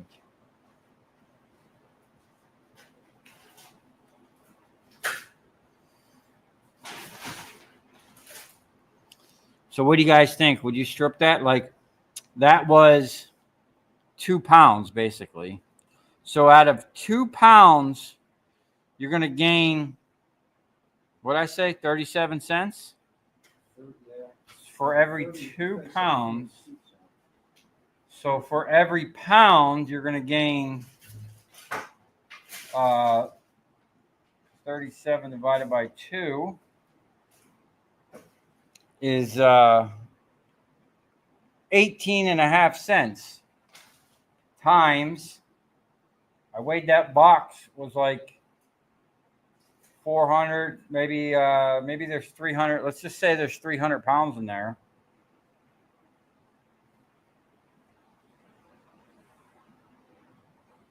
Oh, hold on. I did 18 times 300. The number's way off. 37 cents. Don't pay no mind to me right now. Divided by 18.5. 185. Okay. 0.185 times 300 pounds. So if I sat there and stripped that whole box, I'd make a whopping $55. I'm going to say no. That's a big no for me. There was a point in time where I was ill-educated. I probably would have tried to strip that whole box. And I would have made about, like 50, you said, 40, 50 bucks. 50 bucks. I mean, depends on how fast you can strip it. I mean, if you could throw that in a granulator or, like a shredder in a granulator, yeah, and get that out of there in less than an hour, 30 minutes, that might be worth 55 bucks. Man, this type of insulation wire, this will torture a granulator. Just with all the rubber and insulation, that fiber stuff. That fiber stuff, believe it or not, guys, it'll begin to bind up your carbide blades running in a granulator. I have done it before, like with just common house wire, I guess you could say, like appliance wire. Yeah. So a wire like that, you would almost want to run through a pre-shredder. Maybe. And maybe like a pre-chop or something with a big hole. Yeah. And get most of the plastic out of the way first. Because it'll really start to put the wear on a granulator if you run that stuff constantly. Like the stuff that I like. He's actually got a pretty cool granulator. He's got like a 10 horse one, but 15. Or 15 horse. Yeah. And his started out as a plastic granulator too. And he runs a phase converter, 30 horse phase converter, you said you had?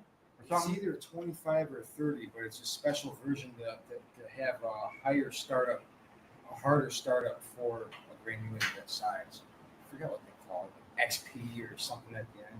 I don't know what the difference is really, but my electrician guy, he actually recommended that I get it for what I'm doing. Yeah, draw a lot of power running 3-phase.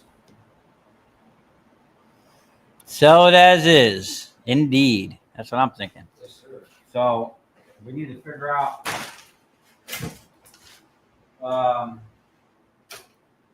that. There's a lot of it. There's a lot. This box is full. All of it. I'm gonna push this cart this way. I'm probably just gonna flip the box right over. Well, there is a few. There's some nuggets in there I need to pull out and weigh because I just gave a deposit on this as I paid for the box as number 2. But I told the dude I would weigh it. I'd pull out the number 1 and weigh it. It's just easier for me to do that than like on site at the job, you know, when you're trying to get out off the road and move on to the next thing. If your customer is cool with you and will let you do that, that's the way to go. I think we had one more piece. Did you get the one that fell over there? I was just about to say, I'm going to leave this little piece of Alabama here for memories, man. Right here. See that? Nice little burnt piece of garbage. Yeah, this is bench strips. Wherever you cut. It's probably just heavy burn. I'm going to put it right through this thing. And Yeah, I've had it.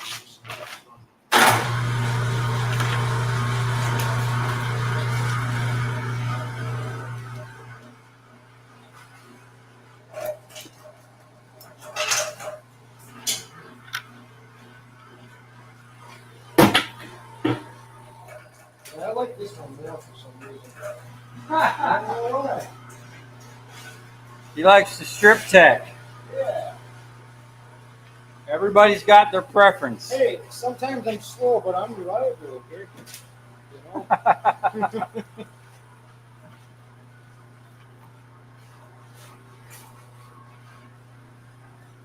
When I'm on the road, I'm really slow.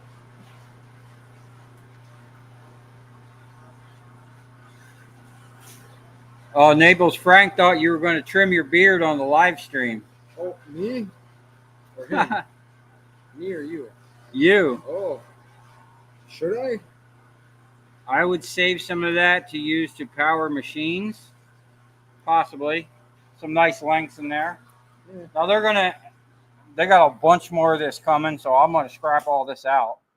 And probably towards the last of it, I'll save a couple strands. I already have a pile of wire that I saved. So for just such events as rewiring machines or extension cords and stuff like that. Maybe we can all get him to do that tonight. Why does everybody want you to trim your beard, dude? Oh, no. I swear I'm not handsome underneath all this hair, guys. You know? In reality, I'm still probably 107 people in here. Younger, you know? I'll be dragging away. How long would it take to strip 300 pounds? The longest part of that would be pulling the wire and then running it back through. Running it through the first time. I mean, it'd probably take 2 or 3 hours to do that. I'm not working 2 or 3 hours for $50.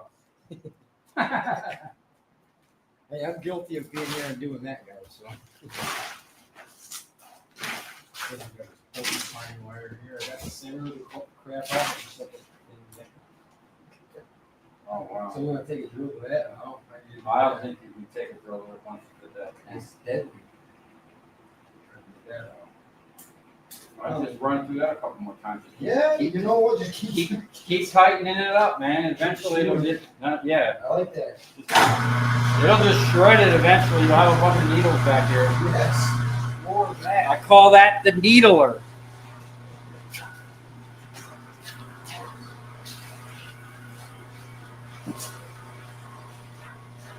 Pass the ball.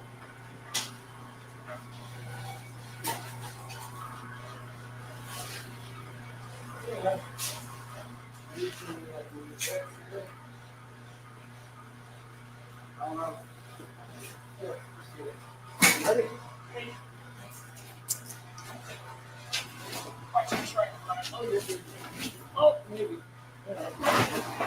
Oh, You had a blowout off the bottom. Oh, yeah. Look at this fortune up here. Oh, Got a little machine wire down there. there's some nuggets. Yeah, there's some BX too. Not much. We got some nuggets we just found, dude. The bottom of the box blew out.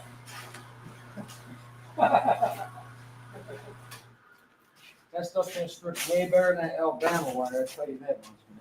Yeah, this is like brand This new. stuff is gonna run through like butter, guys. Oh yeah. Good stuff. All right,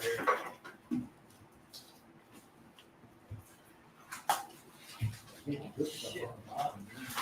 Yeah. Throw that over there.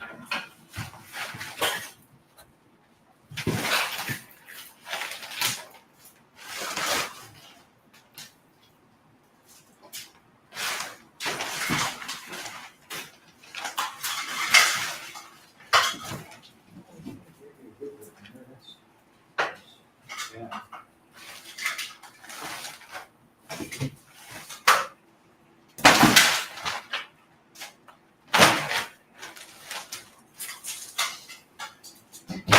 That's all definitely strippable.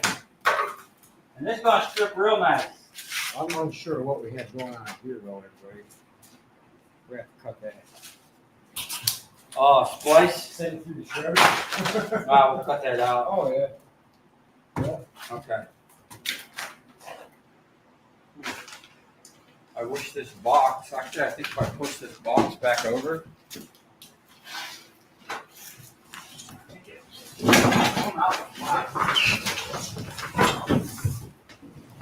Just pull it all out.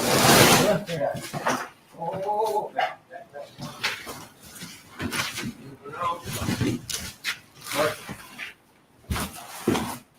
there's our That's a lot of EV wire. Man. to try and pile. Okay. It's just gonna fold it one way. We're gonna take that. We'll take that back out, and basically, what I'm probably gonna do is just set that box up over here. We'll throw this EV wire right back in there. Ooh, ooh. Look, man, it's like finding a needle in a haystack. Big old nuggets. Okay. Big old nuggets. Oh yeah, you got mini nuggets. Hey, the spools are on included. Okay. I need to get my table past this. I'm actually going to stick this, bear with me a second with the camera.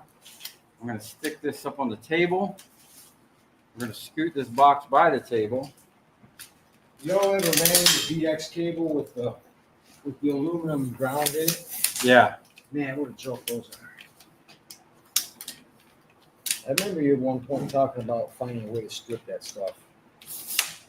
The X cable? With the aluminum shielding on and all, and find a way to strip it. I think I recall you or somebody else talking about finding a way to run it like that. I ran that shit through my granulator. I was able to separate the aluminum from the copper, but I would have had to make another sluice, another level to separate the aluminum from the what do you call it? Yeah, that's all strippable, man. Oh, this was the number 2. Yeah, that's the number 2 stuff. That's why I looked it up. So there's some of this in there. The tin coated. Okay. Now I don't care how big the tin coated wire is. I buy it as number 2 copper or number 2 insulate. Strip it, and then you get number 2 copper out of it. It's a huge profit margin there. Hold on, man. We're gonna set this box back up. I was looking for more cookies. And then we're just gonna start maneuvering that. Got some tape. Tape. We'll get that pallet back over here. Okay.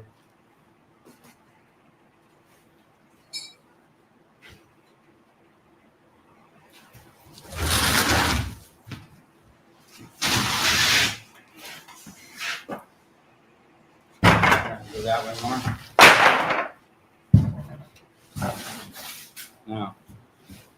need to get this just enough so I can get this table over here. Let me see. We got enough.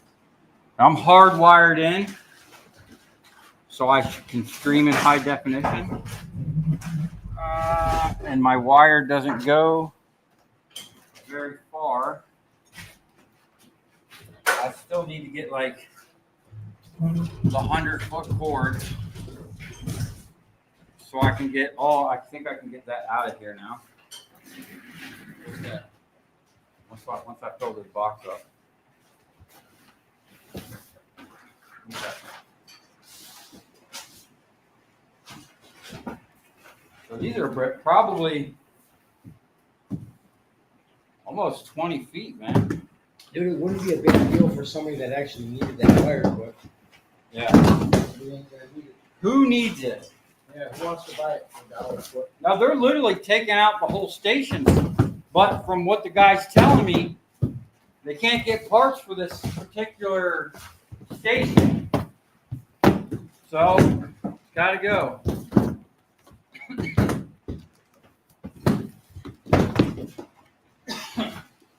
Choking on water.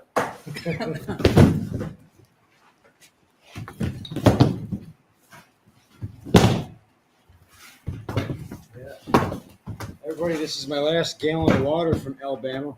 You brought that from Alabama? Yeah, you know, some of the water spigots there, you know, don't taste like Russ water, and when they don't, it's actually not bad water. Man, when I was a kid, we used to drink right out the hose. Oh, yeah. We had well water in New Jersey, and it tasted good. Yeah. I wouldn't drink well water in Florida because it's like Florida's mainly a swamp, so you can drink like swamp water, old decay, and I can tell you the salt water don't taste all that good. Seawater. Mason didn't like it. When's the either. last time you went to the ocean? Oh, just yesterday, man. I mean, before that. Oh, I must have been this tall, dude. Young. Little kid? Yeah. Yeah. I find that weird because I grew up, I was born in Atlantic City and grew up by the shore. Yeah. So my whole life I was always by the ocean. Oh, There's another one. more nuggets. You know how we love our nuggets over here. That's what I was searching for. Yeah, I remember back in Michigan, I hear this on the news every now and then that you get people coming to steal this stuff from the charging stations, man. They'll run up and they'll cut the cord and just do that to every station. They don't realize how much damage they do just for a few bucks worth of wire per spot, you know? And crackheads don't care, man. They don't care. No. Another thing that they used to target down in Detroit is not really all that funny, honestly, but they go and get big brass bells from the city, from from water, you know. Yeah, and they actually made that. You can't sell that here, right. without without paperwork. Dude, I agree. I agree with that. You know, if your house is on fire, you can't get no water because, well, you know, crackheads took the valve. That's gonna suck for your house, that's for sure. You know. Yeah. Man, too bad this ain't number one. Yeah. We're gonna a nice little score.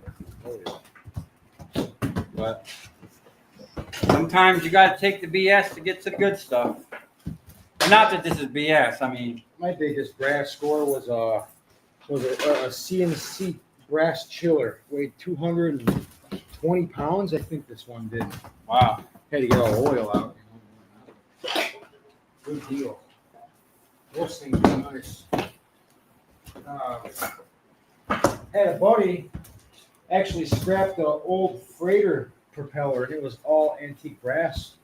That was a huge chunk, dude. It was like I think it weighed almost half a ton for just one brass propeller fin.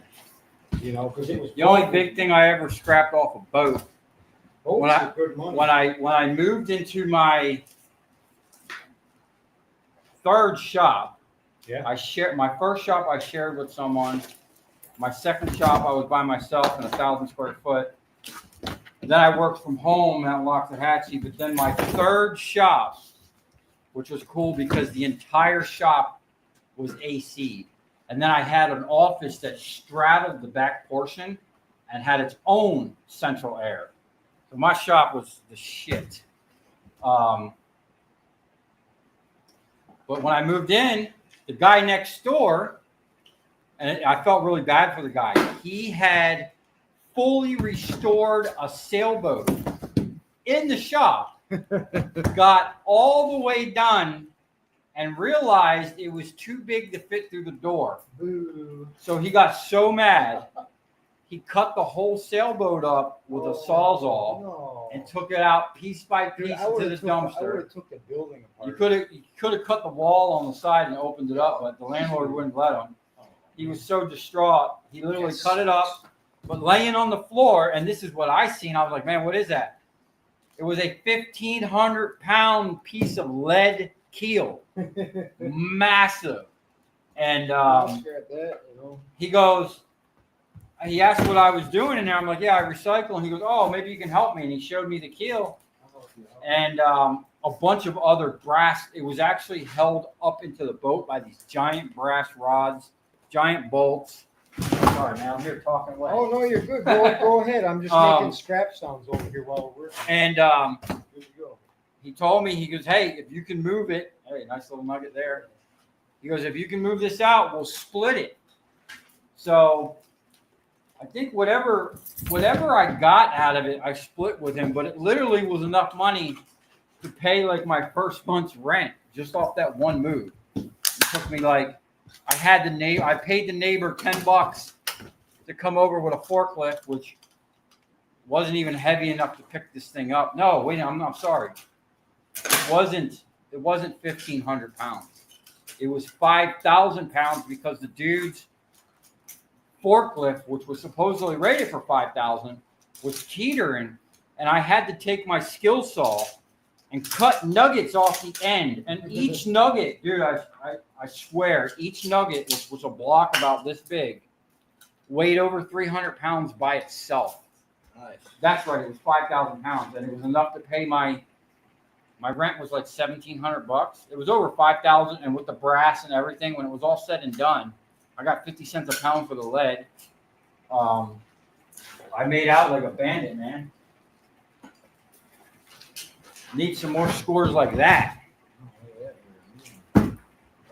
Oh, man. Ready to go. I like when I get ready to go copper. You can almost have your wife wear that as like a thing. Like halo? Yeah, halo. I ran away from my angel. Okay. Hey, man, you don't, what I'd like to do is actually put this in a bag real quick. Yeah. I want to weigh it so I know. Machine wear. Yeah, I want to weigh it so I can get this guy a proper price. Yeah. Okay, I'm going to grab the mini forklifts real quick. I'm going to get this box out of here so we can continue working. If I can get by. Yeah, I'm on a diet. I'll be able to sneak in them tight spaces soon enough.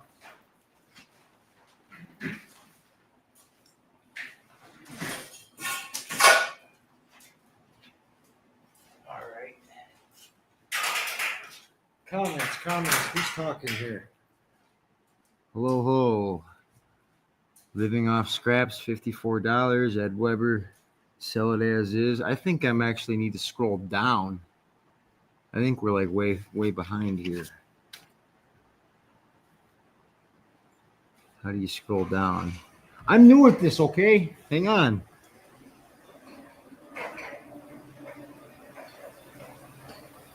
I don't know how to use this Apple computer. I'm not an Apple guy, so. The last one I see is the copper catcher, not my granulator.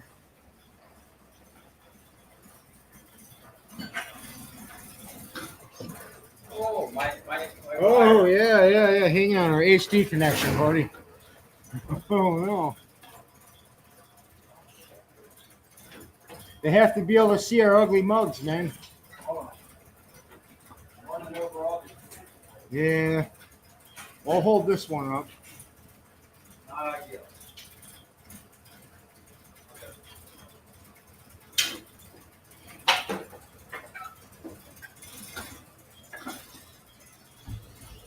Careful.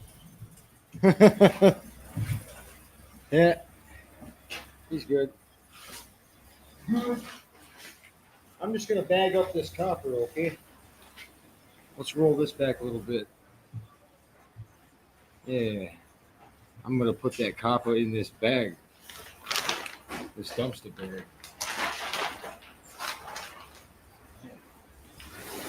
Beer, right?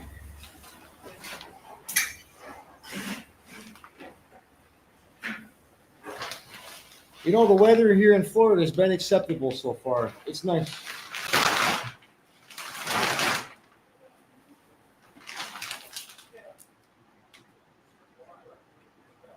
I think Steve just showed up, guys. Y'all know Steve.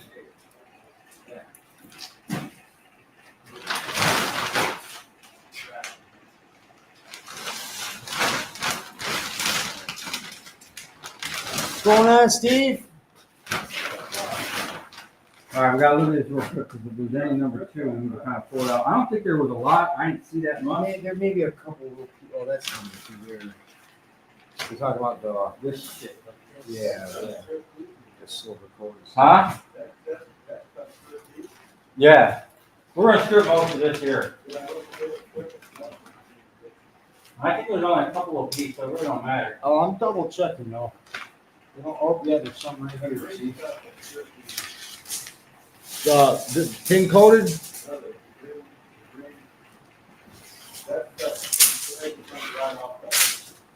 Yeah. Well, we got a good bit right here with that. Yeah.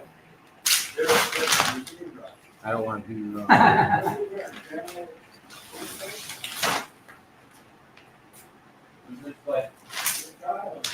Yeah.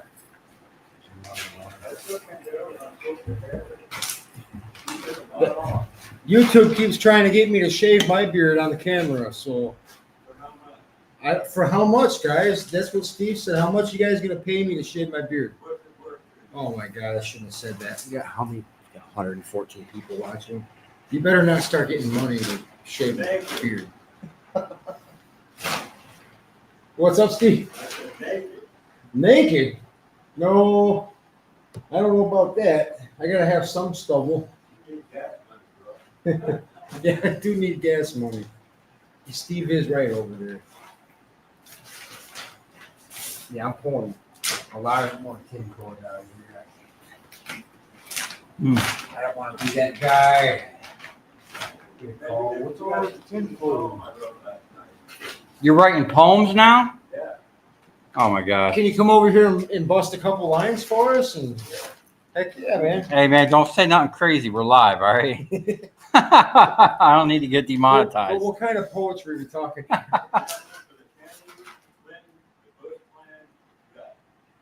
No, man, we don't need to be talking about that. Stop. I'm gonna have to ban you from live streams, dude.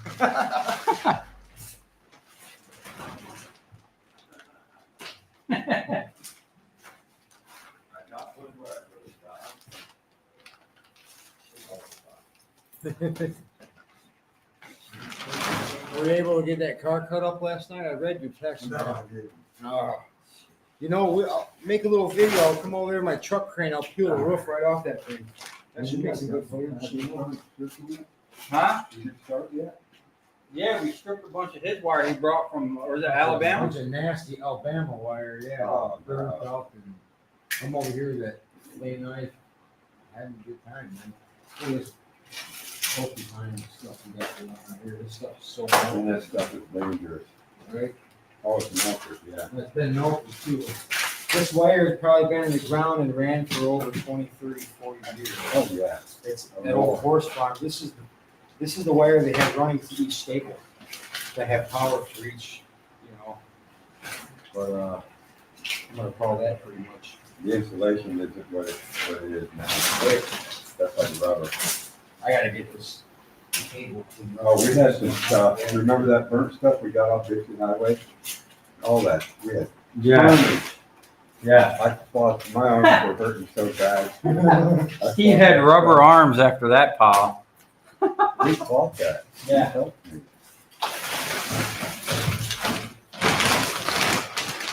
They started to strip that stuff They maybe got 50 feet of it and said, oh, no way. I wanted that, they had a brand new machine there. Remember that? Where? Hand stripper they had over at, where we got that burn up wire off 50? You were there. Just recently. Remember they had that new stripper? And they stripped about 50 feet of that burn up stuff and didn't feel like peeling it. Yeah, that's tough stuff, man. It was. That was a horrible first experience with stripping. Some electricians, man, they just ain't got the time. They make all their money on the job, so they just sell the wire as is. They don't really care about the stripping. Hey, did you run any of this new stuff? That looks way too new for Alabama. Nah, it's your shit, man. Are you sure? I haven't run none of it. Nothing Okay. I'll put it in my bag. That's stripping way too new. There's something off your There's some of that stuff that you had that was still pretty good. Okay. I gotta keep an eye on the shop. I got a customer coming. How's that stainless steel exhaust? Did you weld that up pretty good? Or Yeah, I've been working on it. It's coming up nice. Heck, You welding stainless steel with that little welder? Yeah, it's perfect. You set it on 2, or you set it on high 1. Okay. 4. Stainless steel is something that you want to weld slowly, or what? Just weld it like Yeah. anything in the middle? Yeah. I wish I had some stainless wire, but then I'd need argon and dioxide. I don't know if that machine is set up to do that. No. This one is. It has a barb on it and there's a solenoid, but the hose isn't right. Yeah. That's what it do. Okay, so we basically got this bag, those nuggets. I'm gonna go throw them on the scale so I can get my customer a proper price. And then we're gonna run that and add it to, what we'll do is we'll weigh his stuff and we'll just add it to that. And yeah, that'd be a good little stripping party. We got strippers.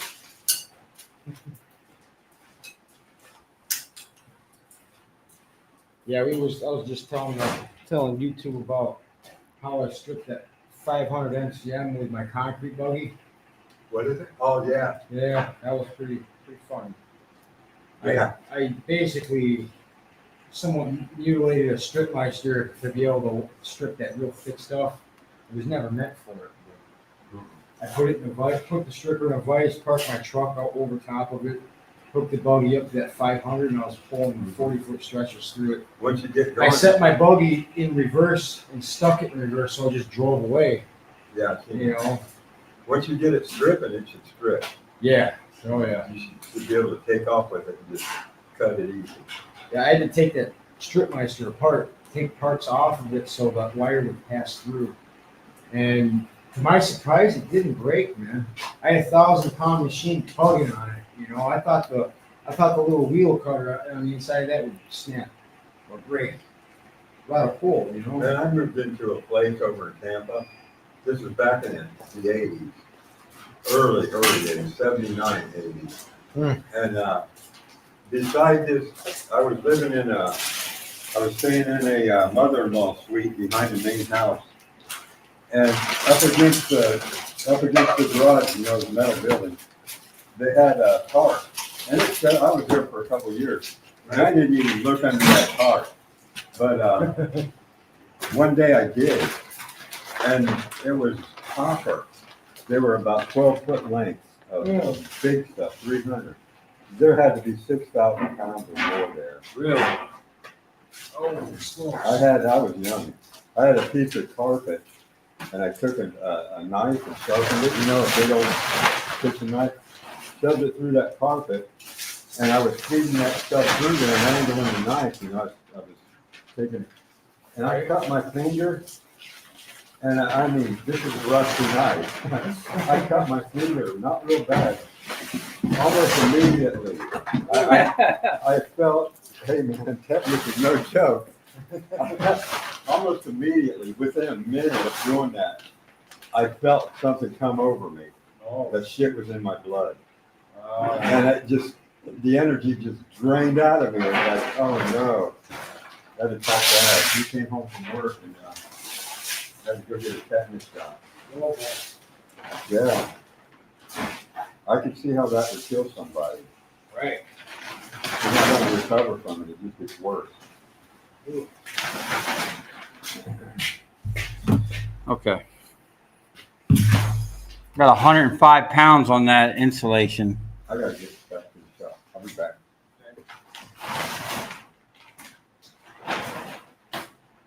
You guys already eat? Hey, man,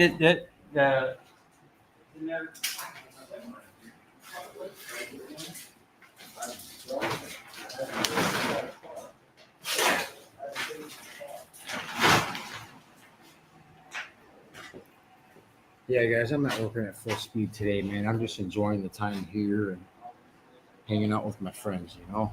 It's been a long time coming since I was actually able to make it out here and enjoy myself. I'd say 2 days ago or a day ago when I was at the beach, that's a video that's upcoming. That was the first day that I actually really enjoyed and felt like I was on vacation. So that was a big score for me. You know? Oh, what's up, Frank? What are you saying? If I showed up there, everybody would gain 50 pounds instantly. I would bring homemade salami and cheese and other homemade Italian goodies. This is sounding good, Derek. We're gonna have to have Frank come over and bring some sausage and cheese, man. He makes his sausage homemade at the house, man. Like, sounds amazing. You know, he says salami and cheese and other homemade Italian goodies. Yeah, I know you like good food. I like real good food too. Oh. Yeah, we made people hungry talking about that. Matt K says he's hungry now. Yeah, salami and cheese, man. That sounds great. Big old plate of that. Woo. My dog would be very pleased to see this.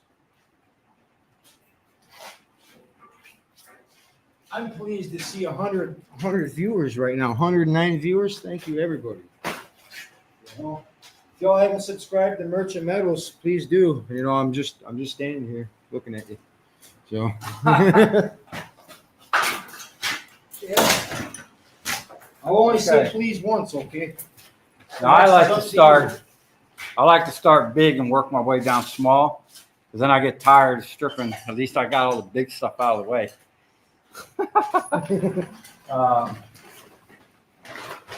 So I like to start out small before too many things go wrong. You know? well, no, that's why I like starting out big. You get more bang for your buck. Yeah. Same thing with transformers. I always like breaking 1,000 watts first, because if something breaks, You know, at least you recovered the most amount of copper per cycle, right? than doing a whole bunch of little 175s or 200s.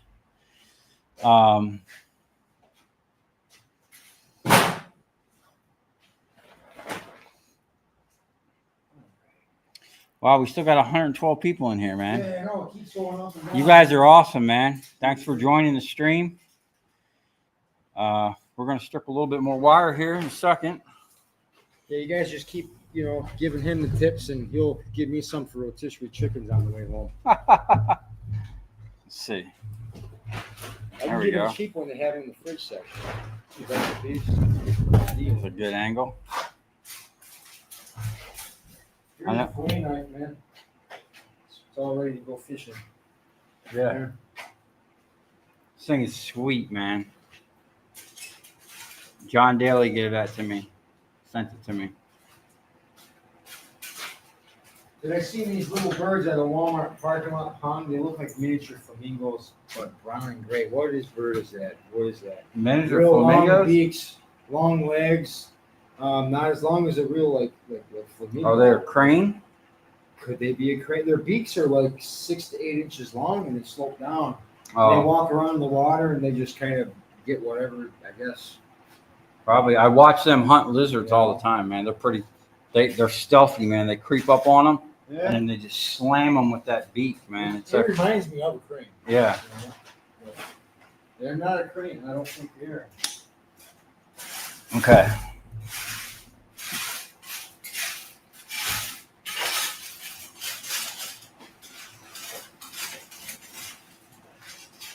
Is the little dog locked in the camper? I'm bringing him back Yeah. out here in a little bit. We're gonna run some more He's of this wire. keeping him safe. Yeah, he's inside. He's got the AC. He doesn't have his safety glasses on, so we had to put him out in the camper.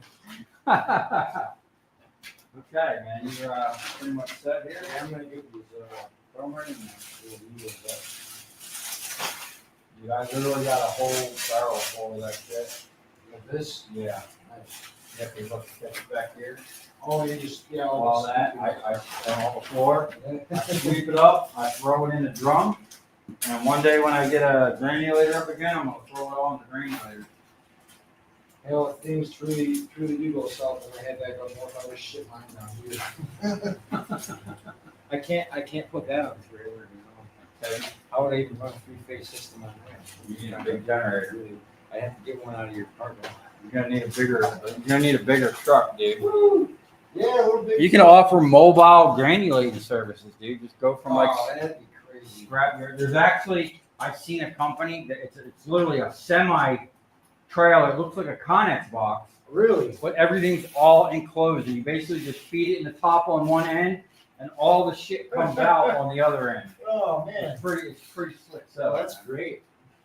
So Was it like a one-man setup system? Just one man? it looks like you dude could just roll up to your site and strip your shit for you. Wow. Kind of like gutter guys. They'll roll in a van and they get a quarter Yeah. that rolls out and make the gutter right on the spot. That's cool stuff. What this weighs? Hey, it doesn't feel like 67 pounds anymore. Well, my guess is gonna. What's your guess? From 67 to what? That was 67 when you started? Yeah. I say you're gonna lose 8 to 10 pounds of insulation. 10 pounds. 55 pounds. Okay, I'm at 52 pounds. 52? Yeah, I think it's more. More or less? Oh, you did have some smaller stuff in there, yeah. Yeah, we'll see. I was never good at that. Hopefully he gets a 50 pounds.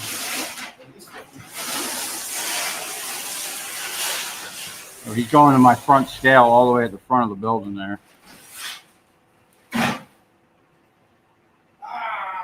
Even worse, man. 47.5. Ah, dag, dude. I was still closer to in a bad way.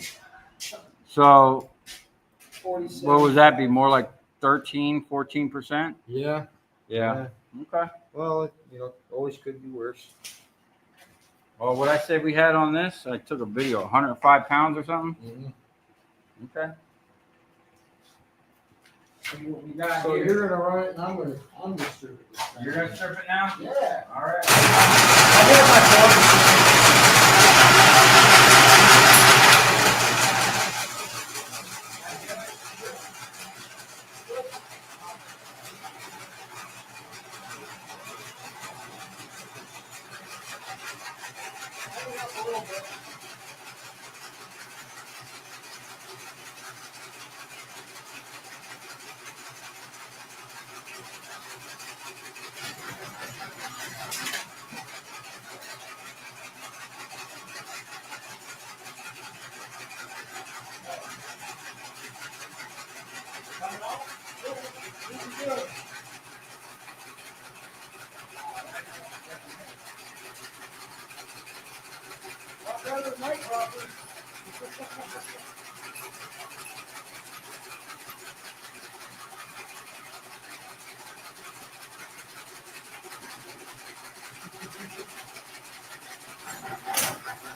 so much crazy noise. Yeah, it's a little loud. I mean, I don't ever recall in the videos having that noise. I cut that off of some of that stuff. Just absolutely.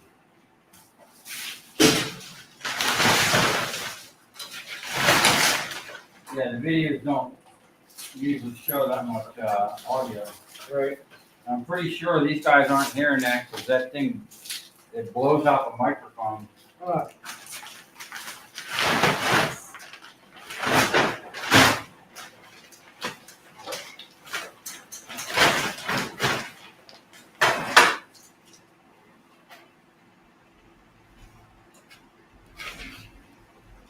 So.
You're gonna be surprised how tough these bags are. They're real tough. Now I've seen you dragging around all kinds of craziness in there. Oh yeah, you can drag it all over the place.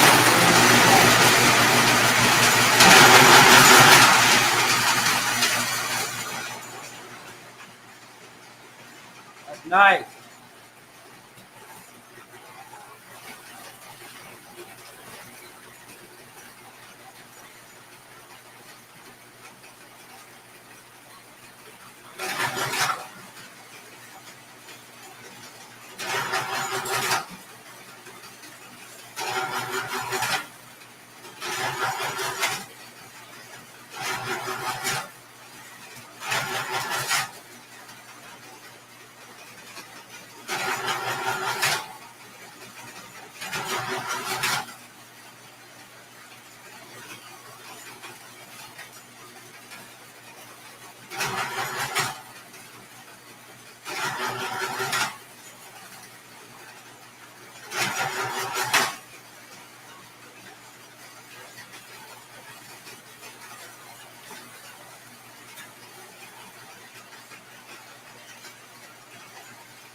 need my dikes. Down here. Oh, that'll work. But that's not my dike. That's the only one I think we'll go through. Huh? That's the only one I thought we'll go over here on this side.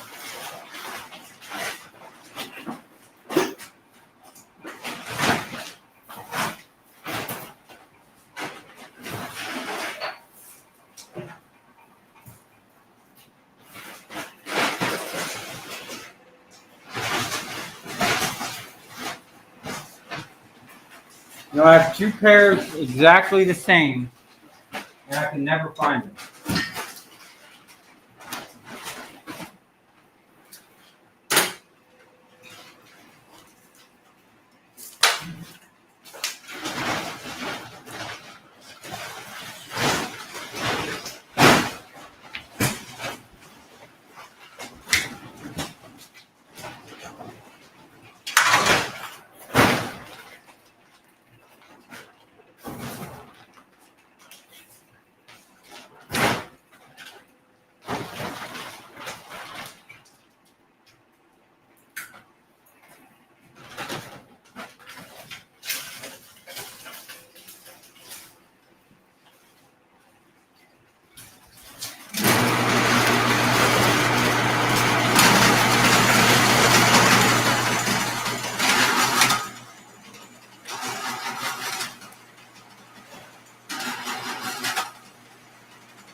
There's a little more of that number 2 in there than I thought. Yeah, I threw a piece down. We might have to weigh that up and deduct that. We're almost there. There's a couple more little stragglers. How's it stripping on that end? Good. Coming out pretty good? Easy. Easy money. Going like a roast beef. Some of my subscribers know what I talk about. Sometimes I pull that joke. I was up on a pole barn. I was dropping those old studs that were underneath that tin roof. And I'd be like, this is falling off the bone of the roast beef. I drop the 2x4 down to the ground and just watch it explode all over the place because it's rotted out. Yeah. They're shy on 2x4s for that building. How many people we got? Scrapping on the fly. I think Derek shaving his beard made him lose his rhythm. He doesn't have that counterweight anymore. Thanks, dude. But I'm still running on Hey, car race. what's up, John Daly? Living off scraps. Living off scraps. He's a good guy. He talks to me a lot on my channel. Yeah. What time? It's getting late. It's 11:20. Wow. Oh my God. Time flies when you're having fun, man. Yeah. We still got 94 people in here, man. That's awesome. That is awesome.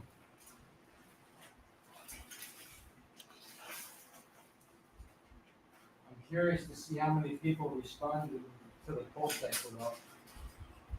Trying to see and gauge if anybody's even coming from my channel to watch us, you know. Probably a heck of a lot less than I imagined, you know. I'd like to think a couple of them are good. So that should so. Yes, sir.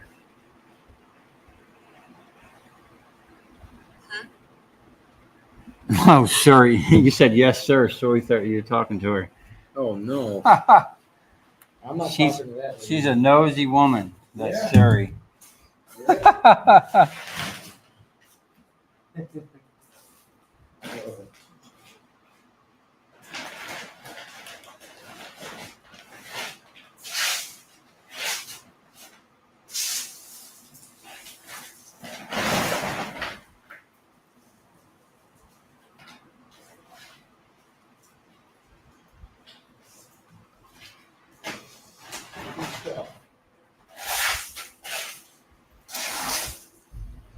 The copper catcher. Have I ever tried to sell the big fuses I cut up the other day? Because I guess you have a lot of them. No, I never tried selling them. Maybe the breaker people will buy them. I don't know. I never really looked into it. Certain things, like if they're used, I don't know if they would buy them. They don't know how, like they could be fatigued or, stressed. I just cut them up, man. See what else we got here.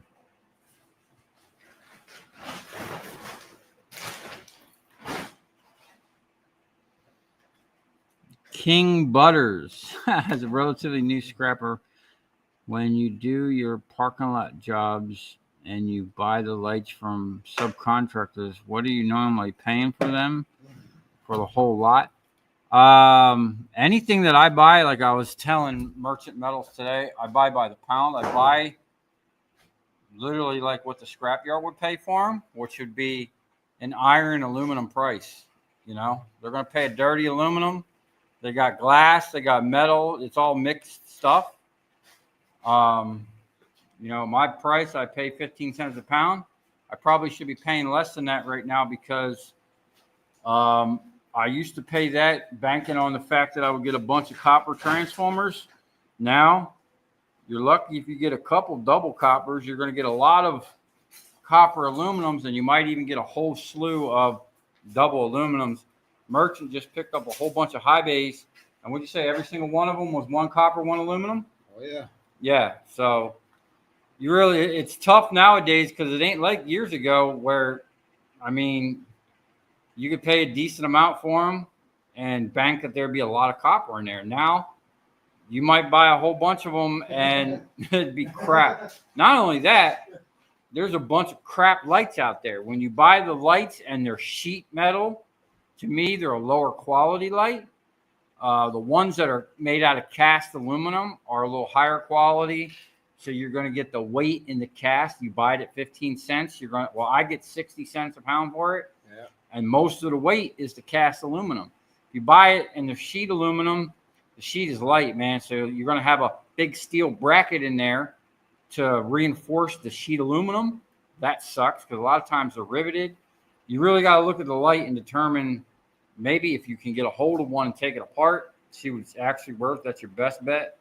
But I pay as little as possible for them because you're buying glass, you're buying steel, and you're going to probably buy an aluminum transformer. So can't be paying high dollar. He's telling me there's people in marketplace wanting $20 a light or something. Oh yeah.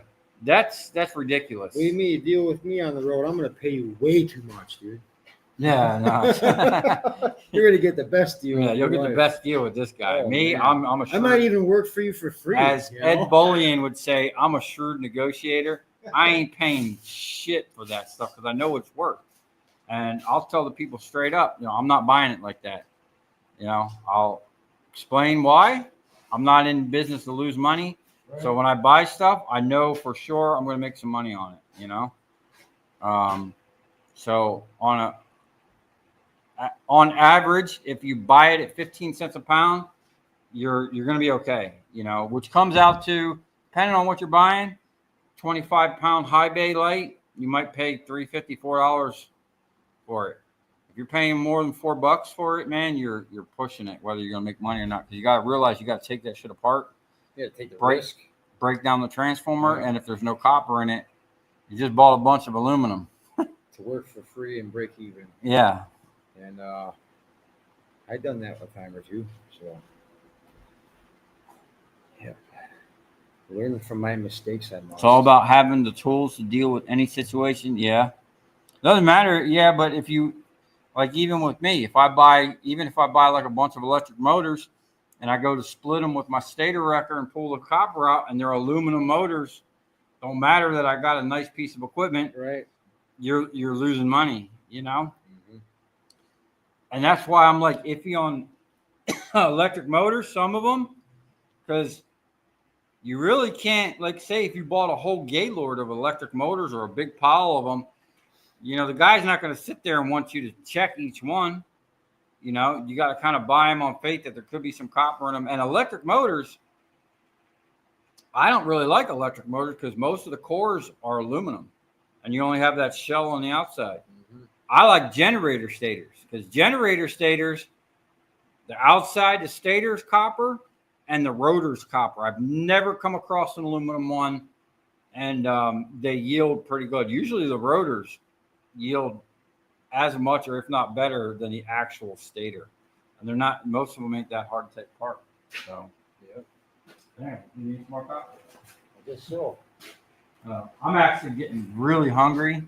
I only ate a little bit of dinner, so probably gonna wrap it up here. We just hit 3 hours. 3 hours? Yeah. Let's give them 2 more. 2 more. Yeah, I still got a bunch of stuff. I got a whole trailer to offload. Yeah. So, I still got a bed over there of just tchotchkes to tear apart. Yeah, he's got a whole bunch of micro scrap to do on the back of his trailer. Let me I'm gonna just sit down for a second. Answer any final questions you guys might have. I'll grab my chair for a second.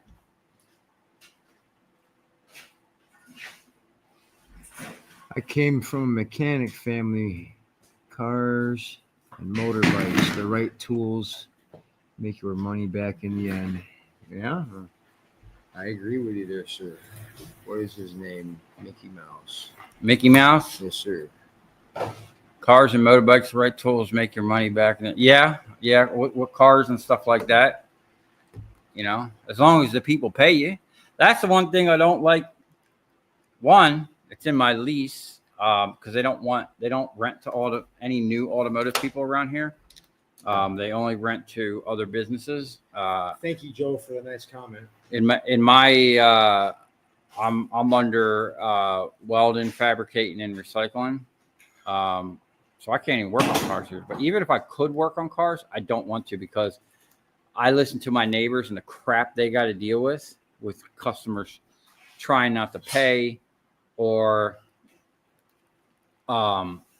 just dealing with shitty cars, really. I'm going to deal with a shitty vehicle. It's going to be my own, Hell yeah. Agreed.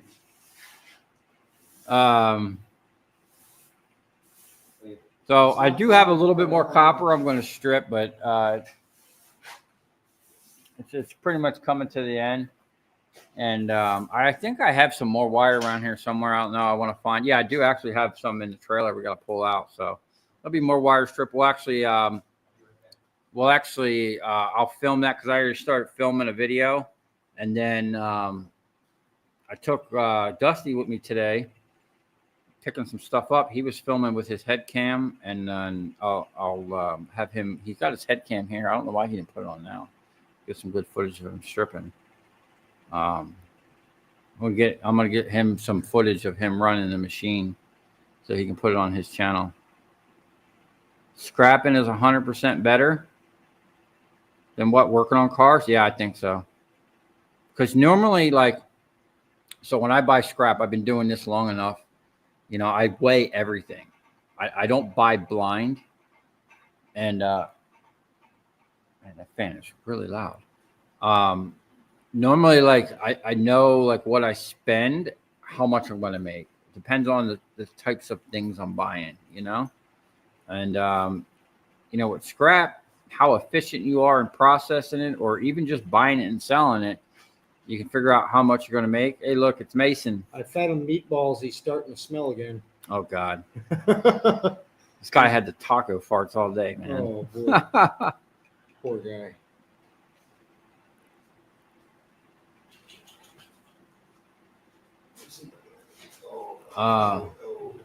It's a good dog, man. That dog's very well behaved.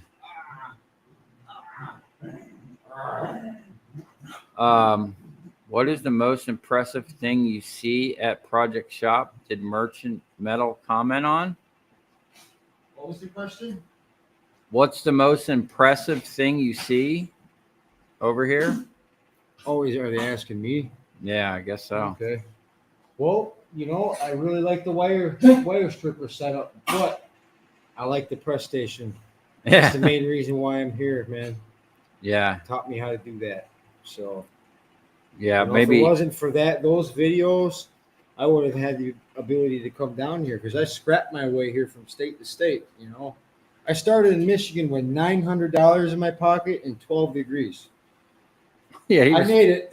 He was telling me about driving on sheets of ice and his truck getting iced over and his trailer. The Ohio ice storms were terrible on the way down, man. It slowed me down quite a bit.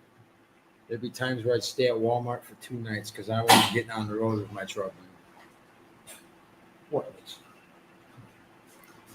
You getting a dust ball, man? It is kind of dusty in here. I'll tell you what. Ever since I got the forklift, the shop is it has a lot more actual dirt on the floor because there's a massive pothole out front, right in front of my shop. I swear to God, the asphalt out there is like a half-inch thick. And driving in and out so much now, I'm just dragging so much dirt in. I think I'm just going to start using a leaf blower and blowing the stuff out the back door. Nice.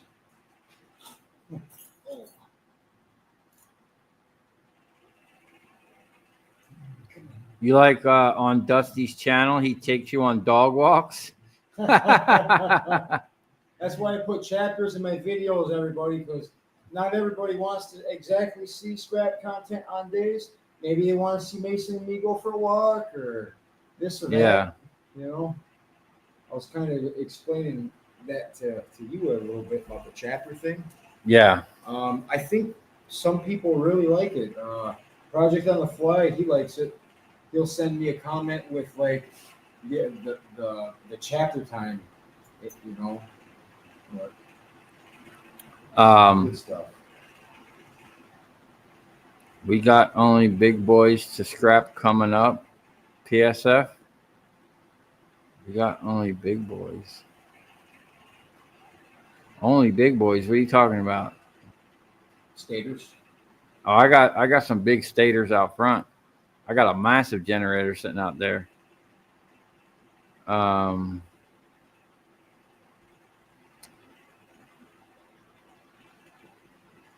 How many people are still watching? 84. Oh, that's pretty good.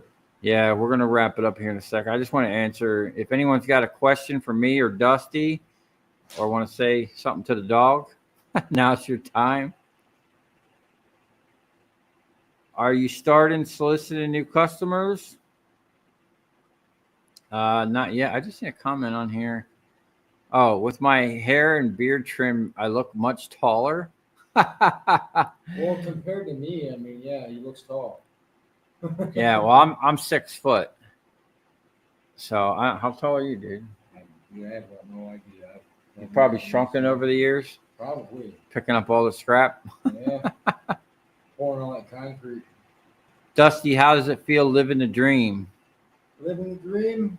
Well, I don't know, man. It's a good feeling. It really is. Making my way down here into Florida and crossing that border was a huge milestone in my life. Making it down here, going to the beach, watching my dog enjoy everything, you know. He took the dog down to a beach, right? To Oh, a dog yeah. beach. Yeah, and he's just living his best life. And Yeah. I couldn't be any more happier to give that to him. Yeah. Seems like a happy dog. You can tell when a dog is likes its owner and respects him. I just seen a comment. I was gonna.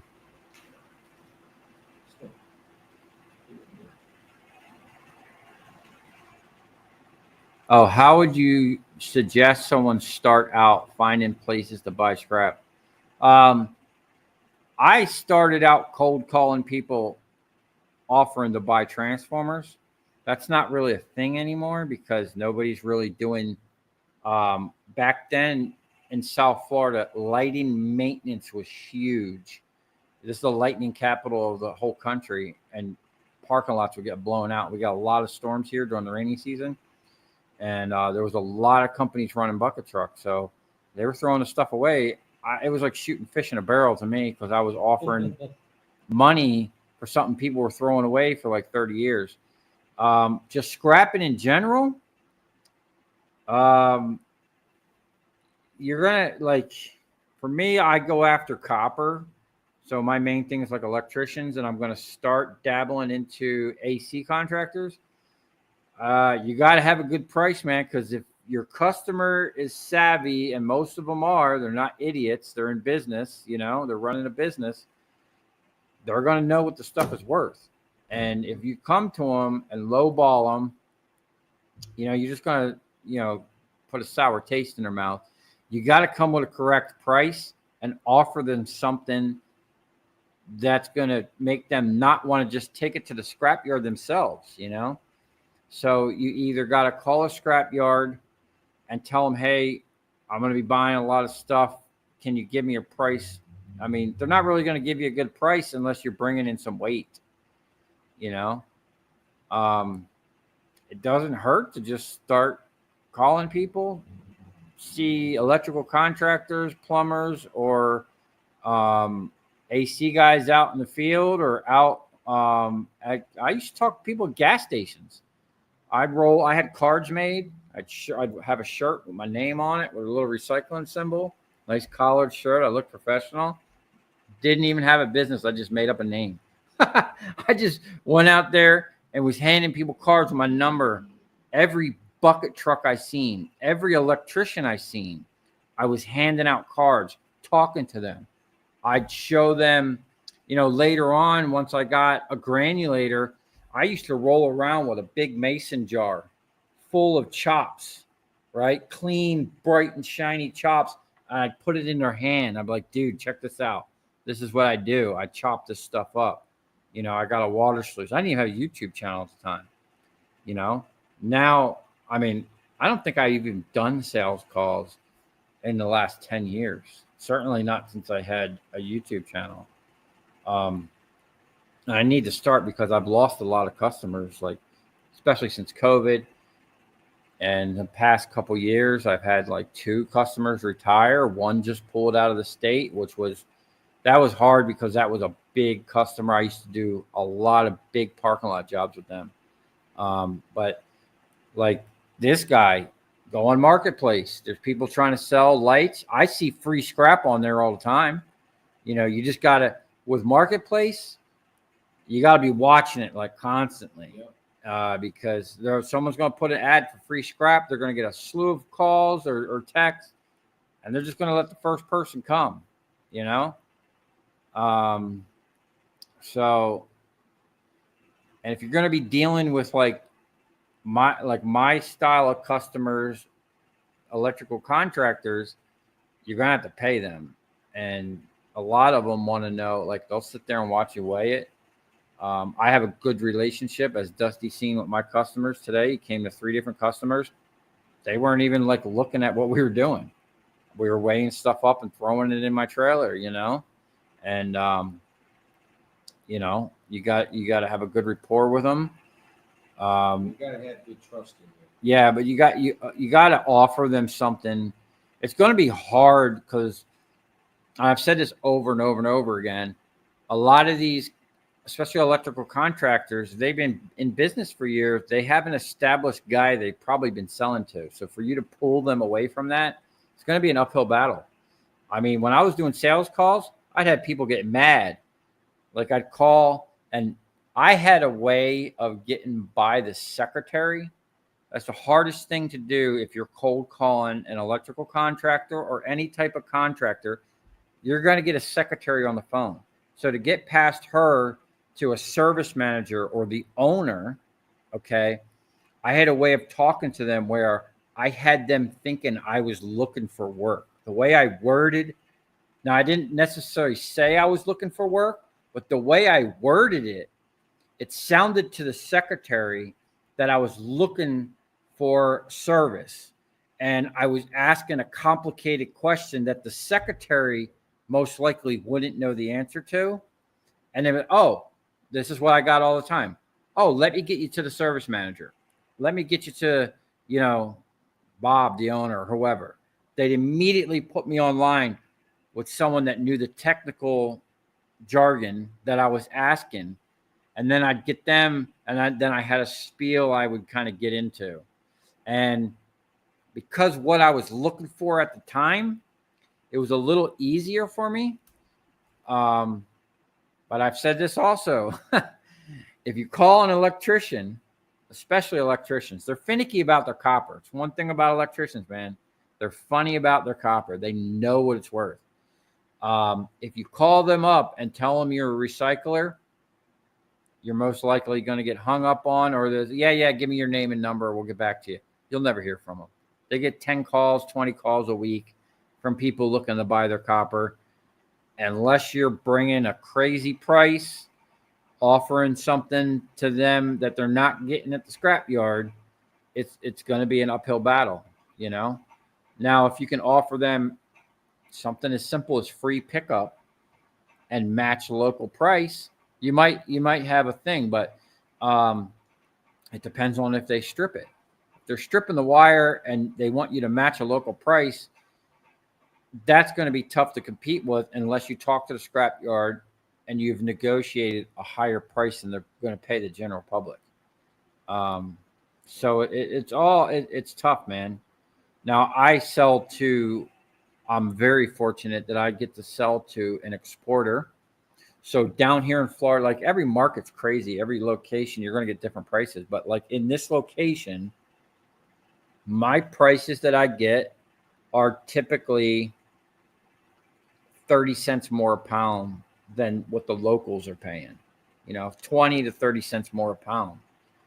And that gives you some negotiating and some buying power. And especially if you can convince them to not strip the wire or not process the lights, And a lot of times, like if you can offer on-site pickup, like me showing up to a job site and picking up the lights at the job site is a huge benefit for a contractor because they don't have to get a dumpster. They don't got to pay their guys to haul the stuff back to their shop. They can just get it on the ground and move on to the next thing so they can make their money. They're not really making their money on scrap, man. They're making their money on doing the job. The scrap is usually either an expense for them to get rid of, or it's, more work for them that they might not want to do. So if you can offer free pickup, and you got to talk, you just got to learn how to talk to these people, whether you're going to be looking for AC scrap, electrical scrap, plumbing scrap. You got to, which helps me a lot is talk and shop with these people. If you can just bullshit with them about whatever they're doing, talk to them about jobs, ask them questions about electrical stuff, maybe tell them something that is new or that you're into or that you want to do. Like, I got so many ideas. I'll start talking to my customers and I'll start throwing ideas off them. Hey, what do you think about this? And it gets them thinking, and then they start realizing, oh, well, this guy's just not some dumb scrapper, or some crackhead or some meth head looking to buy scraps. You know what I'm saying? If you can talk the jargon with them, that goes a long way, Sorry, I got on a rant there. I've made many videos about that. And somewhere I have an actual script. I got to find it, or I'll just try to write it down and remember what I used to say. It's not so relevant now because it's been 15 years since I used that script. But the way I worded things and what I was asking and how I was getting to the right people, it's all about getting to the right people. Secretary, I mean, you could literally walk in and talk to the secretary. It's hard to get past them. You gotta, that's where talking the lingo and understanding technical terms in that field will get you a long way. Let's see what we got here.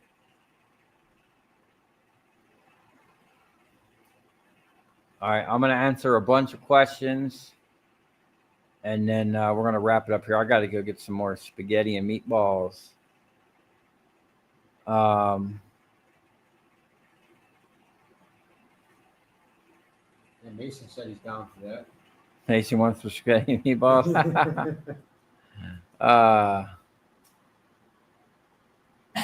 Where do I find scrap to buy just starting out? Yeah, it's going to be hard, dude. Just start. Pick something and I started in dumpsters, man. That's how I started. What's the plan for Miami tomorrow? I'm going to sell some copper because copper looked like it was dropping hard. And I'm sitting on some copper that I can't process anymore, so I got to get rid of it. That's why I hate sitting on copper, man. What's Frank saying? Are you and Dusty going to work on improving one of your machines? I mean, at this point, I got so much scrap around here. I think we're going to work on scrapping. Yeah.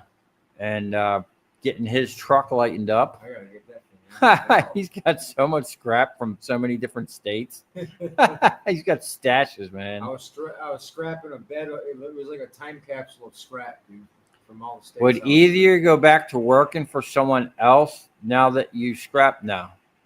I couldn't see myself working for anyone again. I busted my ass for my last couple bosses, and I went above and beyond, and I made the companies a lot of money. Like I would do jobs by myself and get them done in half the time than like a 2 or 3 man crew, because my work ethic, me thinking outside the box, and all kinds of things, man.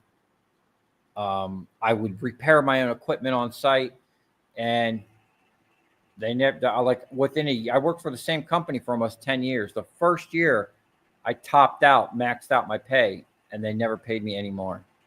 And I just don't feel like I was appreciated. My boss was cool, but it's like the higher ups, you couldn't get, they weren't going to pay me. So. The dog looked super happy. Yeah, the dog was cool. Any advice on where to buy? Dude, do you keep asking the same questions? Oh,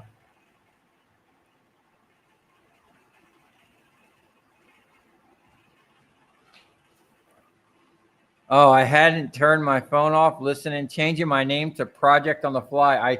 I caught that. You called him Project on the Fly. I didn't say anything. Oh, no. Yeah. That must be something to do with it getting around midnight. Have I ditched the purple car yet? Man, are you the guy that keeps asking me about that? It's not my car. It's my editor's car. I need to put a water pump on it and get it out of here. Yes, I'll work on that soon. I'm going to have the engine whisperer help me out with that. Get that thing out of here. We're going to have him look at Dusty's truck, too. Get him running top notch for his trip home. Dusty should start a channel for Mason. That would be an instant hit. Plus, it would become second income from YouTube. That's not a bad idea, man. I was thinking about having you can have 2 YouTube channels consistently. I got 3 of them. Really? Yeah, I got 3 of them. If I made one, it'd be about the adventures with Merchant and Mason, and then the other one would be about scrapping with Merchant and Mason. Yeah. What do we got here? The amount of money I pay in rent, a piece of property in the country with a pole barn would be nice. Yeah. It also takes a huge down payment, man. They want like 20%. And properties out in the middle of the country, like a decent size down in South Florida, I mean, you're talking between 400,000 and 700,000. It's not cheap, man. Dusty's dogs looks like the old RCA dog. Yeah, you're right.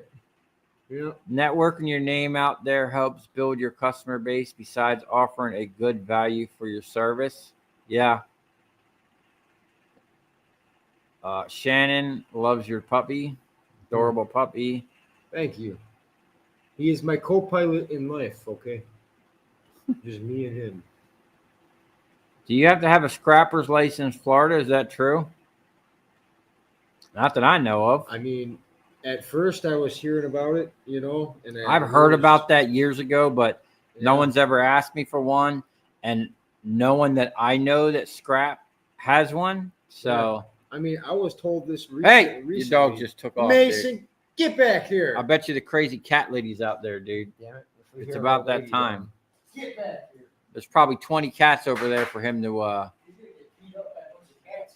Yeah, they're feisty, dude. There's a couple raccoons over there too.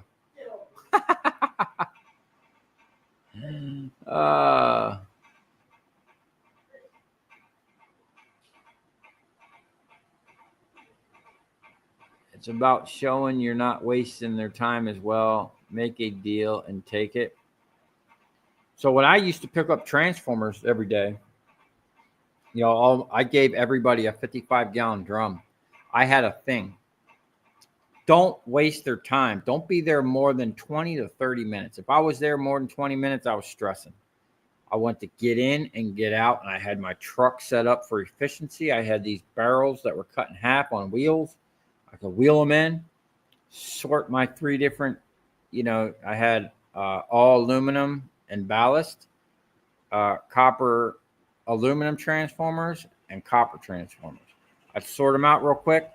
I had a crane scale. So as I picked them up into the truck, I was weighing them at the same time. And then my barrels, I called them pick barrels. I had pins I could pull, and the barrel would actually flip over with the spreader beam. So I would flip it into this big tote, and it was just all one big smooth. Man, I'd pick up 2,000 pounds of transformers a day. Doing that easy. Yeah, so you don't want to waste no one's time. Yeah, I caught him sniffing around the taco truck again. He wants some more of that taco meat, I really dude. think so. He's going to be real fun to sleep with tonight. Give him some of them high-test meatballs. Oh, God. You sit down. Tow the purple car around the corner? You're on probation. I'm pretty sure it drives, man. It just overheats. That's a problem with it. It overheats. I got to figure out if... we did open it up. The radiator looked like the thinnest little radiator that I've ever seen. It was literally like one core. Not very big at all. David Heister. Oh, what do we got here? Don't scrap much, just a little here and there. It's always been fun though. It's extra money. To me, it's like free money, man. If you can, especially the people that like dumpster dive and pick stuff up, and like I don't have that luxury. I gotta pay for all my scrap. But it's still some if you could do it right and you get on the right scrap, you can make more money in a day than you can working at a job. Like, I mean, there's days in here I've showed it in many videos where I've made $1,000 in a day. What job are you going to go to that's going to pay you $1,000 a day working for someone that's not in like finance, or you need some type of degree, or you know what I'm saying? Even that, $1,000 a day is hard to come by, you know. Now if you can get it right and do that every day, that'd be the best bet. And I'm trying to gear. I showed you the machine. What do you think about that machine I showed you earlier? Oh, pretty sweet, man. Yeah, that's something that you can make $1,000 a day with. So we're gonna be ramping up for that.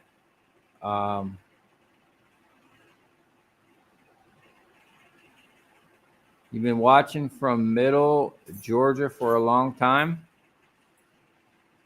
My brother lives in Georgia. On Marketplace, there's a big old transformer for sale, $150.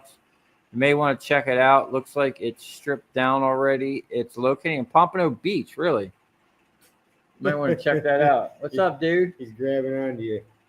He's balancing off of you. He just wants to say hi. Yeah. You need a license in Florida if you want to sell ARC, either a HVAC license or a secondary metal handler's license. Yeah, I think that's actually right. The air conditioning stuff, you need a license for that, or a receipt or something like that. I don't have that issue, but where I go, they don't ask me nothing. Do you stack any metals? Platinum looking kind of cheap. No, I don't. I don't have the luxury of stacking metals. One, I don't really have the space. Two, I need to turn and burn that shit quick, man. I think this is what I'm going to do in the future. Like, I really want to get my granulator set back up, and I want to start barreling chops. Like, I want 55-gallon drums full of chops just kind of sitting to the side that I can either sell, use to melt into ingots, or use to melt into something I'm going to make a product out of. Dude, one of your blue plastic barrels over there, you can put 800 pounds of chops in one of those. That's about how much one full barrel would weigh. I used to sell them by the barrel at my yard. You get between 750 and 850 pounds, depending on what kind of material it is. Chops? Chops. Man, I think you get way more than 800. Because I used to get that's what a full barrel of mine came by, about 800 pounds. Really? Because I used to get 180 pounds in a 5-gallon bucket. Well, was that solid core wire? There's a huge difference if it was solid or if it was stranded. Stranded? Huh. Yeah. The stranded wire, I'd get about 800, but you're right. If it's solid core wire, you can get a lot more in weight. Yeah. But yeah, you can get 180-pound 5-gallon pails for sure all day. Wow. Yeah. Raccoons, he shouldn't be worried about. It's the skunks that he should be worried. He's been sprayed more than once. I haven't seen any skunks around here, but I've seen some coons. I know there's a couple coons next door that like a family of them that fights the cats for the cat food when the cat lady leaves. Love your vids, man. 18-year-old scrapper, been working at my family-owned yard since I was 8 years old and love the game. Oh, that's cool. Yeah, good for you, man. Wow. What was his name? How is the homeless druggies in Florida compared to Michigan, Dusty? Well, he did say that some crackheads tried to steal his saw or something. Yeah, someone tried to get a hold of my chop saw, man. I woke up to my compartment being opened up, and some guy was holding one of my saws in his hand, and I came out and gave him my right hook. He didn't like it. I kept my saw though. He did not run off with it. But yeah, I don't. To be honest with you, I mean, can't be much different. Were we just talking about this today? I also think some of these dumpster diving videos are staged for the viewers. Yeah, we were talking about that. So someone years ago, who was it? We don't want to name names. Though. No, well, someone was telling me right that he was pretty sure that someone was staging stuff. I made $8K in ARCs in one day from 7-year-old savings. 7 years of savings. You saved up for 7 years? You must have had one heck of That's a lot of stuff, man. Yeah, it's a good payout when you stack it up like that. I mean, as long as it's not a burden to anybody, and you can hoard a stash of AC coils like that. Why not? I guess it's a good payday.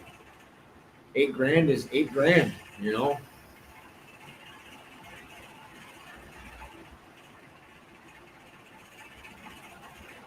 My shepherds were going crazy in the backyard one day when I looked out the window. They were playing tug of war with a skunk. Oh, man. Oh, no. Big messy smell mess right there. Oh, God. E&H in Orange County, Florida requires a license for ARCs and black backflow valves. Yeah, I'm pretty sure that's all Florida. They changed the laws, and literally probably a year after I got into scrapping, the price skyrocketed, right? It went from, I remember the first time I sold copper, it was like $1.60 a pound, $1.70 a pound for number 2 copper. And it shot up to like $3.40 a pound within, very short period of time. And that's when all the crackheads started stealing. They were stealing ACs. They were stealing the backflow things. They stole 30 miles of wire from the lights in Miami. And that was crazy. Yeah, and then they changed the laws, man. That's when it went from, dude, I remember when I first started scrapping, I'd go in there and come out with knots of cash, dude, $4,000 or $5,000 a pop, straight cash. And then they changed it to $1,000. Anything over that, they got to pay you with a check. Some bullshit. Straight up BS. So, yes, Mikey, the scrapper, is a famous dumpster diver. I've never heard of him. Mikey the scrapper? Oh, he's talking about Mike the scavenger. Oh. For sure. Sometimes I think, YouTube creator, dumpster diver guys, sometimes I think maybe they go to a company and they might pay them to throw stuff in their own dumpster to pick up later. That you can't rule that out. It's a possibility. I'm not saying Mike the scavenger. All I know is the dude that used to work for me when I first started scrapping, Brian, he was a dumpster diver. And, we'd be driving around my truck going to my customers. We'd jump out. I'd go in. I always go in and talk to my customer first. He'd disappear. He'd go hunt down a dumpster somewhere and be digging in a dumpster. And I'd say 85, 90% of the time, he came back with something. He always pulling something out of the dumpster. And at the time, I'm like, dude, because he was diving. He goes, you got to get in the dumpster. You can't just sit on the edge and mill around. He goes, the good stuff's in the bottom. Well, that is some truth to that, man. Yeah, so he would get in the dumpster. And I'm like, bro, I don't want you jumping in and out of them damn dirty dumpsters and then sitting in my truck. You know what I'm saying? Because God knows what's going on there. But I couldn't deny that he was pulling wire. He pulled a whole bag of rigid, literally like 4 impacts, some drills, a Sawzall, batteries, and the charger right out of a dumpster one day, like right in front of me. And I'm like, he goes, look at this. And I'm like, man, there's got to be something wrong with that. And we literally put the batteries on the things, and they all were, every one of them worked. There was nothing wrong with that crap. Someone just, maybe they didn't like it or wanted new shit. I don't know. But people throw away the dangest stuff. It's kind of crazy. Um, I mean, how hard is it to go recycle it? You know what I mean? let's see. The railways take a bit of battering in wire theft here in the UK. Wow. That's sketchy, man. Then you're dealing with people, messing with people's lives, man. Mason is tired. Yeah, I'm tired too, man. I wish I had a crucible for strip melting. Yeah, I'm gonna get back into melting, man. I got my thing sitting over there. I'm gonna have to get an upgraded setup or build my own because that one, I've melted some copper, but it just doesn't get hot enough. Like you got to get the stuff hot so it stays, you know. Um,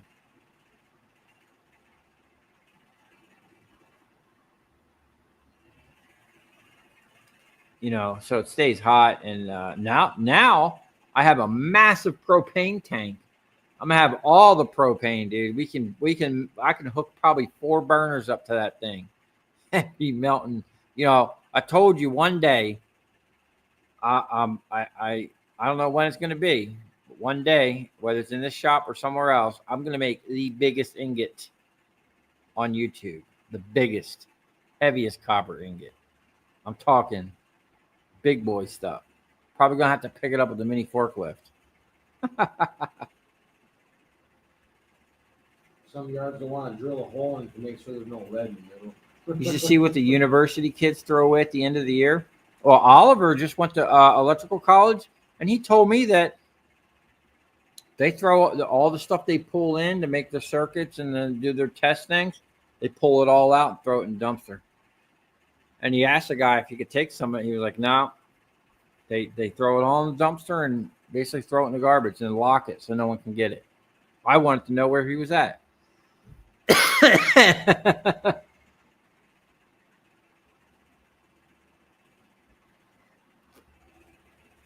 All right, guys. We're all tired, man. Yeah, I'm extremely hungry, and I still got some more work to do here. So I'm gonna wrap this up. Thank you all for coming. Thank you all the 92 that are still in here. Thank you for everybody that donated to the stream. Thank you, Mickey Mouse, Joseph Valente, and Brian T for the donations. Thank you, everybody else, for watching, all the subscribers, everybody that's not subscribed, everybody that leaves a comment. You can just give a thumbs up, I appreciate it. Thank you for everybody that's looking out for Dusty and subscribing to his channel. He says he got a lot of new subscribers today, so thank you for that. Help him, continue his journey and feed the little dog there. Make sure he's got his chicken. Mason said like and subscribe, okay? Yeah, so on that note, we're going to get out of here. I'll probably have a video up for you guys tomorrow or maybe later tonight, depending on how I feel. And I'm hoping we can figure out how to do a live stream on Merchant's channel from the shop. And then we're going to do a tour of his setup. He's got a really interesting setup. If y'all haven't seen it, go check his channel out, Merchant Metals on YouTube. And on that note, 3 hours and 40 minutes. We're going to call it a wrap. Thank you, everybody. And we'll see you on the next one. Good night.